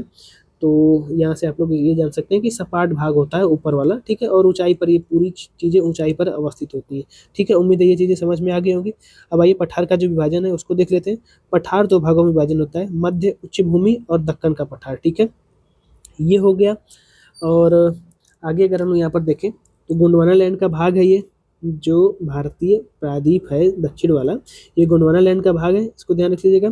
आकार इसका त्रिभुजाकार है, ठीक है, देख रहे हैं ना, त्रिभुजाकार है इसका आकार, त्रिभुजाकार है आकार इसका, देख लीजिए, ठीक है। यहाँ पर मैप में देख लीजिए, हाँ यहाँ पर देख रहे हैं, ये देखिए त्रिभुजाकार है ना, वो यही बताने की कोशिश की गई, ठीक। चलिए, तो इसका आकार आपका त्रिभुजाकार है, आग्नेय रूपांतरित तथा क्रिस्टलीय शैलों से ये निर्मित है। उत्तर में इसके अरावली, विंध्य, सतपुड़ा और राजमहल की पहाड़ियाँ पाई जाती है, ठीक है। जो आपका दक्कन का पठार है उसी के बारे में बात हो रही है, ठीक। चलिए ये चीज़ें हो गई, थोड़ा सा और आगे बढ़ते हैं। यहाँ पर हम लोग दक्कन के पठार के बारे में बात कर लेते हैं। तो दक्कन के पठार के बारे में अगर हम लोग देखें, यहाँ पर इसमें आपका दक्कन, मालवा, छोटा नागपुर, बघेलखंड, मेघालय और बुंदेलखंड का पठार आ जाएगा। वैसे यहाँ पर दिया गया है इन सब चीज़ों के बारे में, तो इसको हम लोग यहाँ पर देखेंगे आगे अभी, ठीक है। ये हो गया। और मध्य उच्च भूमि में क्या आएगा, तो अरावली आ जाएगी आपका नॉर्थ वेस्ट में, ठीक है, उत्तर पश्चिम में। विंध्यन आ जाएगा, ठीक है, नॉर्थ में। सतपुड़ा आ जाएगा इसके साउथ में, जो मध्य उच्च भूमि है उसमें, ठीक है। ये चीज़ें यहाँ से क्लियर हो गई। चलिए, जो मालवा का पठार है उसके बारे में देख लेते हैं। लावा से निर्मित बेसाल्टिक चट्टानों से ये बना हुआ है, और इसकी जो मिट्टी है मालवा पठार की, तो काली मिट्टी से निर्मित है, ठीक है, काफ़ी उपजाऊ होती है। इसका विस्तार किन क्षेत्रों में है, तो गुजरात में हो जाएगा, राजस्थान, मध्य प्रदेश में हो जाएगा। बड़ा इंपॉर्टेंट क्षेत्र है ये मालवा वाला, ठीक है। और इसमें कुछ नदियाँ बहती हैं, जैसे बेतवा, पार्वती, काली सिंध, चंबल नदियों का प्रवाह किस मैदान में, मतलब किस पठार पर होता है, कहाँ से है, तो ये सब मालवा पठार के आसपास की नदियाँ हैं, ठीक है। ये चीज़ें हो गई। बघेलखंड व बुंदेलखंड का पठार जो है इसको देख लीजिए। मालवा के उत्तरी पूर्वी भाग में ये आपका बघेलखंड और बुंदेलखंड का पठार अवस्थित है। इसका विस्तार अगर हम लोग यहाँ पर देखें तो ग्वालियर का पठार इसमें है, विंध्याचल पठार के मध्य ये पाई जाती है। और जो चट्टान है ये आपका ग्रेनाइट और बलुआ पत्थर से निर्मित है, ठीक है। ये चीज़ें ध्यान रखिएगा, जो बघेलखंड का जो चट्टान है वो आपका ग्रेनाइट, यानी कि दोनों ग्रेनाइट और बलुआ पत्थर से ही निर्मित है। बस इतना ध्यान रखिएगा, बलुआ पत्थर से निर्मित है, ठीक है, क्योंकि विंध्यान वाले क्षेत्रों में बलुआ पत्थर पाया जाता है, ठीक, लाल बलुआ पत्थर, इसको आप लोग ध्यान रखेंगे, ठीक है। चलिए, छोटा नागपुर का जो पठार है उसके बारे में यहाँ पर बताने की कोशिश की गई। इसका विस्तार कहाँ पर है, तो पश्चिम बंगाल में। इसको लोकल भाषा में थोड़ा सा यहाँ यानी पुरुलिया में, ठीक है, पश्चिम बंगाल पुरुलिया में। वहाँ से झारखंड के पलामू, धनबाद, सिंहभूमि, रांची, हजारीबाग और संथाल, ये सब आपका छोटा नागपुर पठार के अंतर्गत आ जाते हैं। तो बड़ा इंपॉर्टेंट है, भारत में 90% कोयला यहीं से निकाला जाता है। दक्कन के पठार के बारे में अगर हम लोग बात करें तो नर्मदा नदी आप लोग देख रहे हैं, जो नर्मदा नदी है ये वाली, नर्मदा नदी के जो दक्षिण में क्षेत्र स्थित है, त्रिकोणी वाला, जिसको हम लोग दक्कन का पठार बोला जाता था, तो वो यही है दक्कन के पठार, ठीक है। पश्चिम में आपका पश्चिमी घाट से घिरा हुआ है, पूर्व में पूर्वी घाट से घिरा हुआ है। उत्तर में अगर हम लोग देखें तो सतपुड़ा और जो मैकाल महादेव की श्रेणियाँ हैं वो आपका विंध्याचल श्रेणी में ही स्थित है। तो इसको आप लोग ध्यान रखिएगा, उत्तर में आपका विंध्याचल पर्वत से घिरा हुआ है। उसके नीचे अगर आएंगे तो थोड़ा सा सतपुड़ा पड़ता है, तो सतपुड़ा मान लीजिए, ठीक है। और सतपुड़ा कई भागों में बटा हुआ है, तो सतपुड़ा हो गया, मैकाल महादेव की पहाड़ियाँ, ये आपका जो दक्कन का पठार है उसको उत्तरी भागों में पाई जाती है। और ये कैसे निर्मित है दक्कन का पठार, तो लावा ज्वालामुखी से निर्मित है, ठीक है, इसको ध्यान रखिएगा, ठीक। यहाँ पे हम लोग चीज़ें और पढ़ लेते हैं, फिर उसके बाद मैप देख लेंगे। देखिए, छोटा नागपुर का जो पठार है उसमें हजारीबाग का पठार आ जाएगा, इंपॉर्टेंट बात। रांची का पठार जो कि झारखंड में अवस्थित है, कोडरमा पठार इसी में आ जाएगा। भारत का रूर प्रदेश इसी क्षेत्र में अवस्थित है, छोटा नागपुर प्रदेश में, ठीक है। रूर जो एक क्षेत्र है जर्मनी, जहाँ से कोयला काफ़ी ज़्यादा निकाला जाता है, तो जो खनिज होते हैं वहाँ से निकाला जाता है, तो भारत का सबसे अधिक खनिज यहीं से प्राप्त होता है, छोटा नागपुर पठार से, इसीलिए भारत का रूर प्रदेश इसको बोला जाता है। सबसे ऊंची चोटी पारसनाथ चोटी है, जो कि जैन ऋषि हुए थे, उन्हीं के नाम पर ये पारसनाथ रख दिया गया है, ठीक है। चलिए, मेघालय के पठार के बारे में अगर हम लोग बात करें तो प्रायद्वीपीय पठार का उत्तरी पूर्वी भाग, जो अग्रभाग है, वो मेघालय में अवस्थित है, ठीक है। मेघालय में गारो खासी जयंती हम लोगों ने ऊपर वहाँ पर देखा था, तो मैंने बताया था कि ये आपका देखा जाए तो हिमालय का भाग नहीं है, वो यहीं से निकला हुआ है, ठीक है। तो जो आपका मालदा गैप है या फिर राजमहल की जो पहाड़ी है, उसी से आगे जब बढ़ेंगे तो गंगा नदी अगर नहीं होती वहाँ से बहती, तो जो पठार है ना, ये पूरा आपका देखा जाए तो मेघालय तक जाता है, जो कि आप लोगों को 3 चोटियाँ भी दिखाई देती हैं यहाँ पर, गारो खासी जयंतियाँ, तो वो यही है, ठीक है। भ्रंशन के कारण प्रायद्वीपीय पठार से मालदा गैप का निर्माण होता है। पश्चिम में अगर हम लोग देखें तो गारो खासी और जयंतिया पहाड़ियाँ सबसे पूर्वी भाग में है ये, सबसे पूर्वी भाग में, और यहाँ पर पूरब दिया है तो मिकिर पहाड़ियाँ दिया है, सबसे पूर्वी भाग में गारो खासी जयंतियाँ हैं। हाँ, थोड़ा सा और आगे बढ़ेंगे तो मिकिर भी पहाड़ी यहाँ पर आ जाएगी, ठीक है। लेकिन मिकिर पहाड़ी से नीचे ही वाला क्षेत्र है, तो ये आप लोग छोड़ दीजिए इसको यहाँ पर। बस इतना जानिए कि सबसे उत्तरी और सबसे पूर्वी भाग इसका जो दक्कन का पठार है, उसका सबसे उत्तरी पूर्वी भाग गारो खासी जयंतिया तक जाता है, ठीक है। इस बात को आप लोग ध्यान रखेंगे। अन्य नाम इसका शिलांग का पठार भी बोला जाता है, जो पूरा मेघालय का पठार है उसको शिलांग पठार के नाम से जाना जाता है। आगे बढ़ते हैं हम लोग, ठीक है। तो ये चीज़ें यहाँ तक क्लियर हो गई। प्रायद्वीपीय पठार के जो पर्वतीय क्षेत्र हैं उसको अगर हम देखें तो विंध्यन श्रेणी के बारे में यहाँ पर बात की गई है। जो विंध्यन श्रेणी है, गुजरात में इसको जोबट हिल के नाम से जाना जाता है, और बिहार में इसको कैमूर पहाड़ी के नाम से जाना जाता है। तो कैमूर पहाड़ी के नाम से जाना जाता है, आप लोग जानते होंगे, तो गुजरात में जान लीजिए कि इसको जोबट हिल के नाम से जाना जाता है। अब आइए थोड़ा सा देख लेते हैं जो प्रायद्वीपीय पठार के जो पर्वतीय क्षेत्र है उसके बारे में क्या बात हो रही है। यहाँ पर विंध्यन श्रेणी के बारे में बात हो रही है। इसका विस्तार कहाँ पर है, तो गुजरात, उत्तर प्रदेश, मध्य प्रदेश, बिहार और छत्तीसगढ़ तक है, ठीक है। विंध्यन आपका देखा जाए तो श्रेणी, इसमें जो पर्वत है, विंध्याचल पर्वत, पारसनाथ चोटी, अभी हम लोगों ने देखा था जैन धर्म के जो ऋषि हुए थे उनके नाम पर ये पारसनाथ रख दिया गया। कैमूर पहाड़ी जो कि गुजरात, वहाँ पर बिहार वाले क्षेत्रों में ये अवस्थित है, ठीक है। दक्षिण में अगर हम लोग देखें तो नर्मदा नदी यहाँ से बहती है।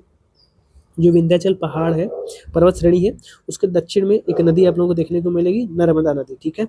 नर्मदा और उसके और नीचे आएंगे तो ताप्ती नदी मिलेगी। ताप्ती और नर्मदा के बीच में सतपूर्ण श्रेणी है, आगे आएगा अभी, ठीक है। तो दक्षिण में अगर हम लोग देखें, जो विंध्य श्रेणी है उसके दक्षिण में नर्मदा नदी बहती है।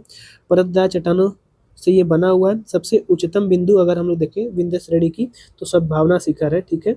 गुडविल पीक के नाम से इसको जाना जाता है, ध्यान रखिएगा। दूसरा आपका जस्ट नीचे इसी के एक आपको और पर्वत श्रेणी दिखेगी, उसका नाम सतपूर्णा है। ये 7 भागों में छोटे छोटे टूटी हुई, इसलिए इसको सतपूर्णा बोला जाता है। स्थित अगर हम लोग देखें तो नर्मदा और ताप्ती नदियों के बीच का ये क्षेत्र है। ब्लॉक पर्वत के नाम से इसको जाना जाता है। इसका निर्माण बेसाल्ट और ग्रेनाइट चट्टानों से होता है। इसमें राजपीपला की पहाड़ी, महादेव और महाकाल की पहाड़ियाँ इसमें पाई जाती हैं। सर्वोच्च चोटी इसकी अगर हम लोग देखें तो धूपगढ़ है, जिसकी सबसे अधिक ऊंचाई कितनी है, तो 1350 मीटर है, ठीक है। इसको ध्यान रख लेंगे आप लोग। महादेव की पहाड़ी इसको बोला जाता है। अमरकंटक का पठार नर्मदा एवं सोन नदी का जो उद्गम है, अमरकंटक के पठार से ही होता है, ठीक है। इस चीज़ को आप लोग ध्यान रख लीजिएगा, ठीक है। और हाँ, ये हो गया। और आगे देखिए, हाँ, तीसरा वाला 2 हो गए ना। तीसरा वाला यहाँ पर अगर देखें तो पश्चिमी और पूर्वी घाट के बारे में थोड़ा सा बताया गया है। तो दोनों ही यहाँ पर अगर देखा जाए तो ब्लॉक पर्वत है, ठीक है। दक्कन के पठार के पश्चिम में अगर हम लोग देखें, दक्कन के पठार के पश्चिम में जो पश्चिमी घाट आप लोगों को दिखाई देता है, इसको पश्चिमी घाट के नाम से जाना जाता है। और इसके पूर्व में आपका पूर्वी घाट के नाम से जाना जाता है। नर्मदा नदी के बारे में थोड़ी सी चीज़ें यहाँ पर बताई गई है। देखिए, विंध्या श्रेणी को सतपूर्णा श्रेणी से अलग करती है ये आपका नर्मदा नदी घाटी, ठीक है। इस बात को काफ़ी अच्छे से ध्यान रख लीजिएगा। चलिए, अब हम लोग पूर्वी और पश्चिमी घाट के बारे में पढ़ लेते हैं। तो सबसे पहले पश्चिमी घाट के बारे में पढ़ते हैं।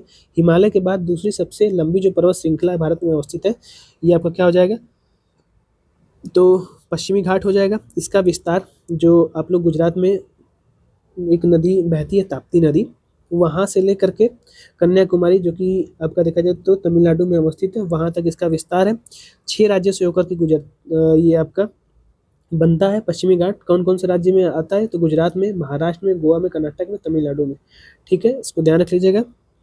सर्वोच्च चोटी जो है अगर हम लोग यहाँ पर देखें तो अन्नाईमुड़ी है, जो कि केरल में अवस्थित है। दूसरी सबसे ऊंची चोटी अगर हम देखें तो दोना बेटा है, 2637 मीटर, ये आपका तमिलनाडु में अवस्थित है, ठीक है। और 2695 मीटर जो ऊंचा है वो अन्नाईमुड़ी केरल में अवस्थित है। चलिए पश्चिमी घाट हो गया, तो पश्चिमी घाट के दर्रे के बारे में बात कर लेते हैं। बड़ा पूछा जाता है ये। थाल घाट, भोर घाट, पाल घाट नाम से आप लोग जानते होंगे। तो जो थाल घाट दर्रा है, ये मुंबई से नासिक के मध्य पड़ता है, ठीक है। मतलब कि आपको मुंबई से नासिक जाना है तो आप थाल घाट दर्रे से होकर के जाएंगे। भोर घाट दर्रा पुणे जाएंगे, अगर मुंबई से पुणे जाएंगे तो भोर घाट दर्रे से होकर के जाएंगे, ये चीज़ें ध्यान रखिएगा। पाल घाट तो दक्षिण में पड़ता है, ये आपका पलक्कड़ से अगर लेकर कोयम्बटूर जाना है तो आप पाल घाट दर्रे से होकर के जाएंगे। सोनकोट्टा जो दर्रा है केरल में अवस्थित है, तिरुमल से मदुरई यानी कि केरल से तमिलनाडु जाएंगे तो सेनकोट्टा दर्रा से होकर के जाएंगे, ठीक है। और आगे बात कर लेते हैं। पश्चिमी घाट 2012 में यूनेस्को की विश्व धरोहर सूची में शामिल किया गया है, ठीक है। इसको ध्यान रख सकते हैं आप लोग, पूछा जाता है ये हो गया पूर्वी घाट, माफ कीजिए पश्चिमी घाट और पश्चिमी घाट के दर्रे। और आगे बात कर लेते हैं हम लोग पूर्वी घाट के बारे में। अगर हम लोग यहाँ पर देखें तो इसका विस्तार कहाँ से है, तो महानदी घाटी से नीलगिरी तक है ये, ठीक है। जो पूर्वी घाट है, महानदी जो नदी है आप लोग देख रहे होंगे उड़ीसा में बहती है, और तमिलनाडु में आ जाइए यहाँ पर नीलगिरी तक, ठीक है। पहाड़ी इसमें कौन कौन सी आएंगी, तो नीलगिरी आ जाएगी, पालकोंडा, नालकोंडा, जवादी, सेवराय, ये सब आपके जो पहाड़ है इसी पूर्वी घाट में पाए जाते हैं।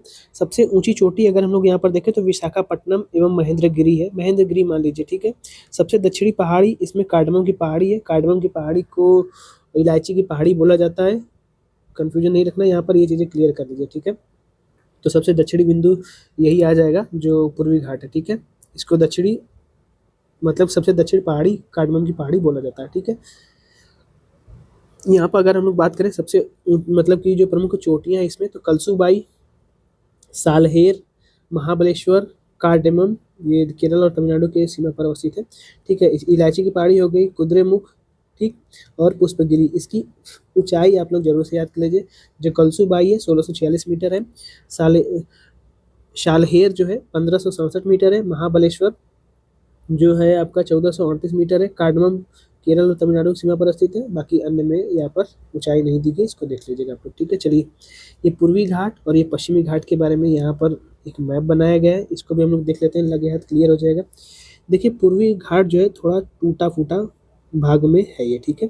इसीलिए यहाँ पर छोटी छोटी पहाड़ियों का निर्माण भी होता है, और ये टूटा फूटा इसलिए कि यहाँ से कई नदियाँ बहती हैं, आप लोग देखे होंगे, ठीक है। जो पश्चिमी पूर्वी घाट से जो नदियाँ निकलती हैं सब पश्चिमी घाट से जो नदियाँ निकलती हैं सब पूर्वी भाग को काट देती हैं, जैसे कृष्णा हो गई, और यहाँ पर देखा जाए तो महानदी हो गई, गोदावरी हो गई, कावेरी हो गई, ये सब नदियाँ इनको काट देती हैं पूर्वी घाट को। तो कई भागों में ये बटा हुआ है, ठीक है। तो यहाँ पर देख लीजिए नीलगिरी, ये आपका नीलगिरी जो चोटी है, पर्वत श्रेणी है, यहाँ से आपका पूर्वी और पश्चिमी घाट का मिलन बिंदु यही माना जाता है, ठीक है। इसको ध्यान रख लीजिएगा। पूर्वी घाट में आपका जवादी, सेवराय, पलानी, कार्डमम और नागरकोलम, ये सब पहाड़ियाँ पूर्वी घाट में पाई जाती हैं, ठीक है। घाट पर्वत और पश्चिमी घाट पर्वत, ये आपका पूर्वी घाट पर्वत है, ठीक है। चलिए ये चीज़ें आप लोग यहाँ से जब पढ़े होंगे ये सारी चीज़ें तो क्लियर होगा काफ़ी अच्छे से, ठीक। चलिए थोड़ा सा और आगे बढ़ लेते हैं। अरावली पर्वत के बारे में बात कर लेते हैं, जो कि राजस्थान में अवस्थित है, ठीक है। यहाँ पे अगर आप लोग देखेंगे अरावली के बारे में, देखिए एक अपशिष्ट पर्वत है, ये विश्व की अपशिष्ट पर्वत में इसका नाम आता है, ठीक है। पुराने वलित पर्वत के रूप में इसको जाना जाता है। उत्पत्ति मैंने इसका निर्माण कब हुआ था, तो इसका निर्माण प्री कैम्ब्रियन युग में हुआ था, ठीक है। ये चीज़ें ध्यान रख लीजिएगा, बहुत जरूरी है। इसका विस्तार जो अरावली का है वो किन किन राज्यों में है, तो गुजरात में, राजस्थान में, हरियाणा में और दिल्ली तक, ये दिल्ली रिज यानी कि दिल्ली हिल्स तक ये जाती है। एक रायसीना जो श्रेणी आप लोग नाम सुने होंगे वो इसी में अवस्थित है, ठीक है। रायसीना डायलॉग भी होता है, आप लोग जानते होंगे, करंट में चर्चा में था। जब रायसीना डायलॉग हुआ था तो न्यूजीलैंड के जो प्रमुख है वो आए थे अतिथि बनकर के, ठीक है। तो ये सब जो पर्वत श्रेणियाँ हैं, मतलब कि जो राज्य है, किन किन राज्यों में अवस्थित है अरावली, तो यहाँ पर राज्य हम लोगों ने देखा।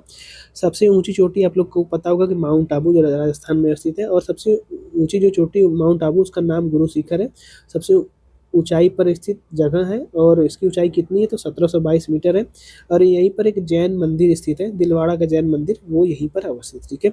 अब आ जाते हैं, थोड़ा सा हम लोग अरावली को देख लिए। मरुस्थलीय भाग जो भारतीय मरुस्थलीय भाग है उसके बारे में अगर हम लोग यहाँ पर देखें मरुस्थलीय भाग, तो देखिए इसका विस्तार जो है अरावली पहाड़ियों के उत्तर पश्चिमी क्षेत्रों में है, ठीक है।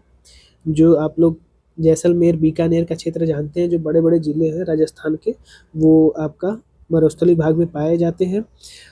और यहाँ पर अनुदैर्घ्य टीले बरखान बनते हैं। अनुदैर्घ्य टीले मतलब कि जो बालू होते हैं उससे हवा के द्वारा एक आकृति बनती है बरखान की, या फिर टीले बन जाते हैं, वही चीज़ें यहाँ पर बताई गई है।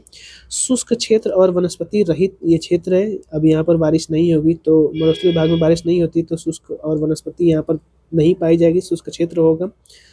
प्रमुख स्थलाकृतियाँ बनती हैं, रेतीली टीले बनते हैं यहाँ पर, और उन्हीं रेत से छत्रक चट्टानें बनती हैं, मरु उद्यान बनते हैं। ठीक है, इस चीज़ को ध्यान रख लीजिएगा। विश्व की सबसे सघन जनसंख्या वाला जो मरुस्थल है वो आपका जो भारत का मरुस्थल है थार, वो यहीं पर अवस्थित है। ठीक है, इस बात को काफ़ी अच्छे से ध्यान रख लीजिएगा, बहुत ही ज़्यादा इम्पोर्टेंट है ये। देखिए यहाँ पर जो वर्षा होती है 150 mm एक वर्ष में होती है। प्रमुख नदी एक लूनी नदी है और इससे निर्मित जो मैदान बनते हैं प्लाया प्लाया एक झील होती है जो कि ये बालू हो गया। ठीक है, यहाँ पर कुछ आप लोगों को हल्का सा पानी दिखाई देता है, तो ये आपका प्लाया जो झील बनती है वो यहीं पर बनती है। ठीक है, अब ज़मीन के नीचे का जो पानी है यहाँ पर काफ़ी अधिक गड्ढा हो जाएगा तो जो पानी निकलता है वो आपका प्लाया झील के नाम से जाना जाता है। ठीक है, इस बात को अच्छे से आप लोग ध्यान रखेंगे। अब आ जाते हैं हम लोग जो तटीय मैदान है उसके बारे में देख लेते हैं। तो तटीय मैदान के बारे में अगर हम लोग यहाँ पर देखें तो इसमें आ जाएगा पूर्वी और पश्चिमी में दो संकरित तटीय मैदान भारत के पाए जाते हैं। पूर्वी घाट और पश्चिमी घाट के बाद जो छोटी छोटी नदियाँ निकलती हैं वहाँ से, जो पश्चिमी घाट की नदियाँ हैं वो पश्चिमी घाट से निकलने के बाद थोड़े से क्षेत्रों में मैदान बनाती है जो कि क्षेत्र सकरा है, तो उसी के लिए यहाँ पर ये बताया गया कि सकरे तटीय मैदान पाए जाते हैं। पश्चिमी तटीय मैदान के बारे में देख लेते हैं। कच्छ की खाड़ी से कन्याकुमारी अंतरीप तक ये छोटे छोटे भागों में पाया जाता है। पश्चिमी घाट और अरब सागर के बीच के जो संकीर्ण मतलब कि भाग है उसको संकीर्ण भाग बोला जाता है। ये जलमग्न क्षेत्र होता है। ठीक है, एकदम तट पे अवस्थित है इसीलिए। नदियाँ ज्वार नदबुक यहाँ पर बनाती हैं क्योंकि छोटी नदियाँ होती हैं। ठीक है, इसमें अवसाद काफ़ी कम होते हैं और तुरंत यहाँ पर देखा जाए तो महासागर आ जाते हैं, इसीलिए ये ज्वार नदबुक बनाती हैं। ठीक है, ये चीज़ ध्यान रखिएगा। पश्च जल केरल में कयाल के नाम से जाना जाता है, जो कि तटीय वाले क्षेत्रों में झील बनती है, इसको केरल में कयाल के नाम से जाना जाता है। झील का निर्माण अष्टमुंडी, वेमनाथ, ये सब झील के निर्माण आप लोगों को देखने को यहाँ पर मिलेंगे। कयाल केरल में बोला जाता है इसको। ठीक है, बंदरगाह का विकास आसान होता है यहाँ पर। ठीक, ये हो गया। और दूसरा इसके बारे में अगर हम लोग देखें पूर्वी तटीय मैदान के बारे में, तो ये थोड़ा सा चौड़ा है पश्चिमी तटीय मैदान की अपेक्षा। ठीक है, यहाँ पर डेल्टा का निर्माण होता है क्योंकि जो नदियाँ होती हैं पश्चिमी घाट से निकलकर पूर्वी भाग को काटते हुए आगे बढ़ती हैं तो डेल्टा का निर्माण करती हैं क्योंकि थोड़ी सी दूरी यहाँ पर बढ़ जाती है। ठीक है, तो ये हो गया। उभार होने के कारण यहाँ पर अगर देखा जाए तो पत्तन और पोताश्रय का जो क्रम है उसका भी विकास हो जाता है। ठीक है, तो पूर्वी और पश्चिमी जो तटीय मैदान है उनके बारे में हम लोग देखें। सबसे आखिरी में जो द्वीप है उसके बारे में देख लेते हैं। देखिए, द्वीप जो होता है वो चारों ओर से जल से घिरा हुआ क्षेत्र होता है और भारत में दो द्वीप समूह हैं। एक आपको बंगाल की खाड़ी में देखने को मिल जाएंगे। ठीक है, बंगाल खाड़ी में, और दूसरा आपको अरब सागर में देखने को मिल जाएंगे। ठीक है, इंपॉर्टेंट, ध्यान रखिएगा। अरब सागर में जो स्थित द्वीप है लक्षद्वीप है, और बंगाल की खाड़ी में जो स्थित द्वीप है आपका अंडमान और निकोबार द्वीप समूह। ठीक है, लक्षद्वीप के बारे में यहाँ पर थोड़ी सी चीज़ें बताई गई हैं। इसमें कुल छोटे छोटे 36 द्वीप हैं और 11 द्वीपों पर यहाँ पर देखा जाए तो मानव जाति यानी कि आबादी रहती है। कोरल से निर्मित ये द्वीप है। लक्षद्वीप वाला जो द्वीप है वो कोरल से निर्मित है और सबसे बड़ा द्वीप इसमें आपका एंड्रोथ है। ठीक है, और इसका क्षेत्रफल 4.5 किलो मतलब 5 किलोमीटर मान लीजिए, 5 किलोमीटर वर्ग किमी क्षेत्र में ये फैला हुआ है। ठीक है, ये आपका जो लक्षद्वीप द्वीप वाला क्षेत्र था वो हो जाएगा। अब अंडमान और निकोबार के बारे में यहाँ पर अगर हम देखें तो इसमें लगभग 572 द्वीप हैं और भी अन्य हैं, लेकिन 572 यहाँ पर है। ठीक है, बताया गया।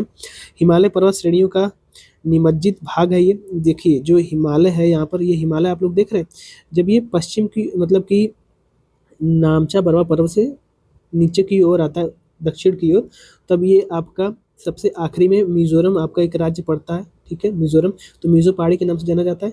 और ये जो हिमालय है ना, ये टूटे फूटे क्षेत्रों से बढ़ते हुए, मतलब कि यहाँ पर आप लोग देखेंगे तो समुद्री है, तो इसका कुछ उठा हुआ भाग यहाँ पर आप लोगों को दिखाई देगा जो कि अंडमान और निकोबार का क्षेत्र है। ठीक है, तो यही चीज़ यहाँ पर बताने की कोशिश गई। हिमालय पर्वत श्रेणियों का निमज्जित भाग है ये।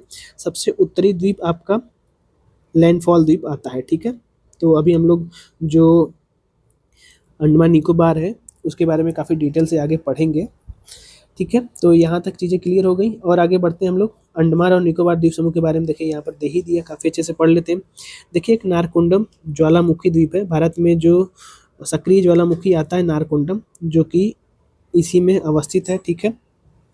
अब यहाँ पर ये जो आप एक फिगर देख रहे हैं, तो ये आपका अंडमान निकोबार के बारे में बताया गया है, ठीक है। यहाँ पर देख लीजिए, ठीक। तो सबसे उत्तरी इसका जो एक चोटी है उसका नाम सैंडल पीक है, सबसे ऊंची चोटी, ठीक है, उत्तरी भाग में पाई जाएगी। उत्तरी अंडमान इसको बोला जाता है। मध्य अंडमान यहाँ पर, ठीक है। बैरन द्वीप इसी में है, ज्वालामुखी, एक सक्रिय ज्वालामुखी आप लोग जानते होंगे भारत में स्थित है बैरन द्वीप, ठीक है। नारकुंडम जो ज्वालामुखी, माफ कीजिए मैंने सक्रिय बता दिया, सुसुप्त ज्वालामुखी है, ठीक है। इसको ध्यान रख लीजिएगा, सक्रिय ज्वालामुखी बैरन द्वीप है, बैरन ज्वालामुखी है। और दक्षिणी अंडमान हो गया, और दक्षिणी अंडमान पर ही एक अंडमान निकोबार की राजधानी स्थित है, पोर्ट ब्लेयर थी, उसका नाम अब श्री विजयपुरम कर दिया गया है, ठीक है। इसको ध्यान रख लीजिएगा। लिटिल अंडमान, लिटिल अंडमान और कार निकोबार के बीच में जो आपका गैप है वो किस नाम से जाना जाता है, तो 10 डिग्री चैनल के नाम से जाना जाता है, ठीक है। और एक चीज़ ध्यान रखिए, जो राजधानी है दक्षिणी अंडमान पर अवस्थित, उससे और लिटिल अंडमान के बीच में जो आपका क्षेत्र पाया जाता है खाली वाला, वो आपका डंकन पास के नाम से जाना जाता है। दोनों ही बहुत इंपॉर्टेंट है, डंकन पास और 10 डिग्री चैनल, ये पूछ लेता है भैया, तो इसको बहुत जरूरी याद कर लीजिएगा दोनों, ठीक है। देखिए एक बार फिर से क्लियर कर दे रहे हैं, जो डंकन पास है ये आपका दक्षिणी अंडमान और लिटिल अंडमान के बीच में है, और लिटिल अंडमान कार निकोबार के बीच में जो पास है वो आपका 10 डिग्री चैनल के नाम से जाना जाता है, ठीक। दो चीज़ें बहुत जरूरी है, याद कर लीजिएगा। आइए थोड़ा सा आगे बढ़ते हैं। कार निकोबार के थोड़ा नीचे बढ़ेंगे तो लिटिल निकोबार आ जाएगा, ठीक है। लिटिल निकोबार के बाद सबसे आखिरी में आपका ग्रेट निकोबार आएगा। माउंट थुलियट यहाँ पर ऊंचाई है 642 मीटर, ठीक है। और दक्षिणी अंडमान में यहाँ पर ये चीज़ें क्लियर नहीं है तो इसको छोड़ सकते हैं आप लोग, ठीक है। तो ये चीज़ें हो गई आपका अंडमान और निकोबार के बारे में, काफ़ी डिटेल्स हम लोग देखें। यहाँ पर भी थोड़ा सा देख लेते हैं अंडमान और निकोबार के अन्य जो द्वीप है। रास द्वीप, इसका अगर देखा जाए तो नेताजी सुभाष चंद्र बोस जी के नाम पर ये रखा गया है, ठीक है। नील द्वीप पहले था, अब इसको शहीद द्वीप बना दिया गया है। हैवलॉक द्वीप स्वराज द्वीप के नाम से जाना जाता है। और यहाँ पर अगर देखा जाए तो 21 अन्य द्वीप के नाम परमवीर चक्र विजेताओं के नाम पर रखे गए हैं, जो छोटे बड़े हैं उनको, ठीक है। तो अंडमान निकोबार के बारे में काफ़ी अच्छे से हम लोग देख लिए, ठीक है। हाँ, यहाँ पर जो भारत के तटीय क्षेत्रों में जो द्वीप पाए जाते हैं, तटीय वाले क्षेत्रों में, तो उनके बारे में देख लेते हैं थोड़ा सा। देखिए आलिया बेट, खालिया बेट जो द्वीप है ये आपका गुजरात, जो खंबात की खाड़ी देख रहे हैं वहाँ पर अवस्थित है, ठीक, ये हो गया एक। और मालदीव तो देख ही रहे हैं आप लोग, ठीक, ये हो गया, सबसे नीचे है ये। और मालदीव एक अलग देश है, ठीक है। पंबन द्वीप, पंबन द्वीप आप लोग देखे होंगे तमिलनाडु में अवस्थित है, ठीक है। चांदीपुर उड़ीसा वाला जो द्वीप है, मतलब यहाँ पर जो है ये एपीजे अब्दुल कलाम द्वीप के नाम से जाना जाता है इसको। व्हील द्वीप, ये भी उड़ीसा में ही अवस्थित है। एक न्यू मोर द्वीप है जो कि भारत और बांग्लादेश के बीच में विवादित है, ये भी आपका बंगाल की खाड़ी में अवस्थित है, ठीक है। तो ये चीज़ें क्लियर हो गई और आगे बढ़ लेते हैं। लक्षद्वीप के बारे में थोड़ा सा हम लोग डिटेल से पढ़ लेते हैं। देखिए 10 डिग्री, माफ कीजिए 11 डिग्री चैनल यहाँ पर अमिनी द्वीप और कन्नौर के मध्य पाया जाता है, ठीक। एक बात ये ध्यान रख लीजिएगा, 9 डिग्री चैनल जो है मिनिकॉय और लक्षद्वीप को अलग करता है, ठीक, ये बड़ा जरूरी है, इसको ध्यान रख लीजिए। 8 डिग्री चैनल मिनिकॉय और मालदीव को अलग करता है। सबसे नीचे वाला जो मालदीव देश है आपको यहाँ पर दिखाई देगा, उससे और जो लक्षद्वीप है उन दोनों के बीच में 8 डिग्री चैनल है। ये क्रम से भी पूछ लेता है, जैसे 8 डिग्री चैनल पूछ लिया किसके बीच में है, तो मालदीव देख रहे हैं उसके ऊपर अगर आएंगे तो 8 डिग्री चैनल, और मालदीव और मिनिकॉय के बीच में आपका 8 डिग्री चैनल पड़ेगा। और 9 डिग्री जो चैनल है मिनिकॉय और लक्षद्वीप के बीच में पड़ेगा। 11 डिग्री चैनल जो है आपका अमिनी द्वीप और कन्नौर के मध्य पड़ेगा, ठीक है, इसको ध्यान रख लीजिएगा। ये हो गया। और एक याद कर लीजिए 16 डिग्री ये आपका पश्चिमी पूर्वी घाट, मतलब कि जो पूर्वी पश्चिमी घाट है उसको 2 भागों में बांट देता है, तो वो थोड़ा सा अलग है, लेकिन बस इतना इसमें जो दिया गया उतना ही ध्यान रखिए, ठीक है। ये हो गया। अब भारत के जो प्रमुख बंदरगाह है, और सबसे आखिरी पॉइंट मुझे लग रहा है यही होगा, हाँ ठीक है। तो भारत के तट पे जो बंदरगाह है उसके बारे में हम लोग देख लेते हैं। कांडला बंदरगाह जो है ये आपका गुजरात में अवस्थित है। जो आपका कच्छ वाला रण है ना, उसी में ये कांडला बंदरगाह स्थित है। अब इसका नाम दीनदयाल पोर्ट के नाम पर, मतलब दीनदयाल जी के नाम पर रख दिया गया, दीनदयाल पोर्ट है, ठीक है। भारत में कुल टोटल 13 राष्ट्रीय बंदरगाह थे, अब एक बढ़ गया है जो अंडमान निकोबार द्वीप में बन गया है, 14 हो गए इसमें, ठीक है, ध्यान रखिएगा। एक हो गया आपका कांडला वाला, दूसरा मुंबई, मुंबई में एक नहवा रोवा के नाम से बनाया गया, नेहरू जी के नाम से। तो ये आपका जवाहरलाल नेहरू पोर्ट इसको बोला जाता है, मुंबई में स्थित। 2 हो गए, ठीक है। वाधवान, ठीक। मारमा गोवा, गोवा में अवस्थित है, 3-4 हो गए।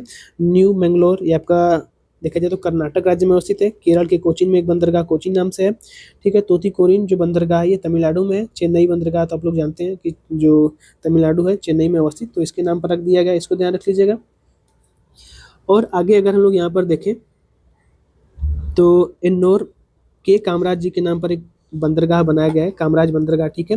विशाखापत्तनम आंध्र प्रदेश में स्थित है। एक प्राकृतिक बंदरगाह के बारे में अगर पूछे तो ये आपका कौन सा हो जाएगा, विशाखापत्तनम बंदरगाह, ठीक है। पारादीप उड़ीसा में अवस्थित है, ये हो जाएगा। कांडला, यहाँ पे देखिए कांडला ये गुजरात वाला है, ठीक है, इसको छोड़िए यहाँ पर। कोलकाता जो पोर्ट है इसका नया नाम श्यामा प्रसाद मुखर्जी जी के नाम पर रख दिया गया, ठीक है। ये चीज़ें ध्यान रख लीजिएगा। एक श्री विजयपुरम यहाँ पर एक बंदरगाह बन गया है अंडमान निकोबार में, ये होगा, ठीक है। कुल 14 राष्ट्रीय बंदरगाह है, इसके बारे में हो गया। और आगे देख लेते हैं कुछ प्रमुख तथ्य इसके बारे में दिए गए। जैसे मुंबई बंदरगाह एक प्राकृतिक बंदरगाह है, भारत का सबसे बड़ा और भारत का प्रवेश द्वार इसको माना जाता है, ठीक है। ये इंपॉर्टेंट बात ध्यान रखिए।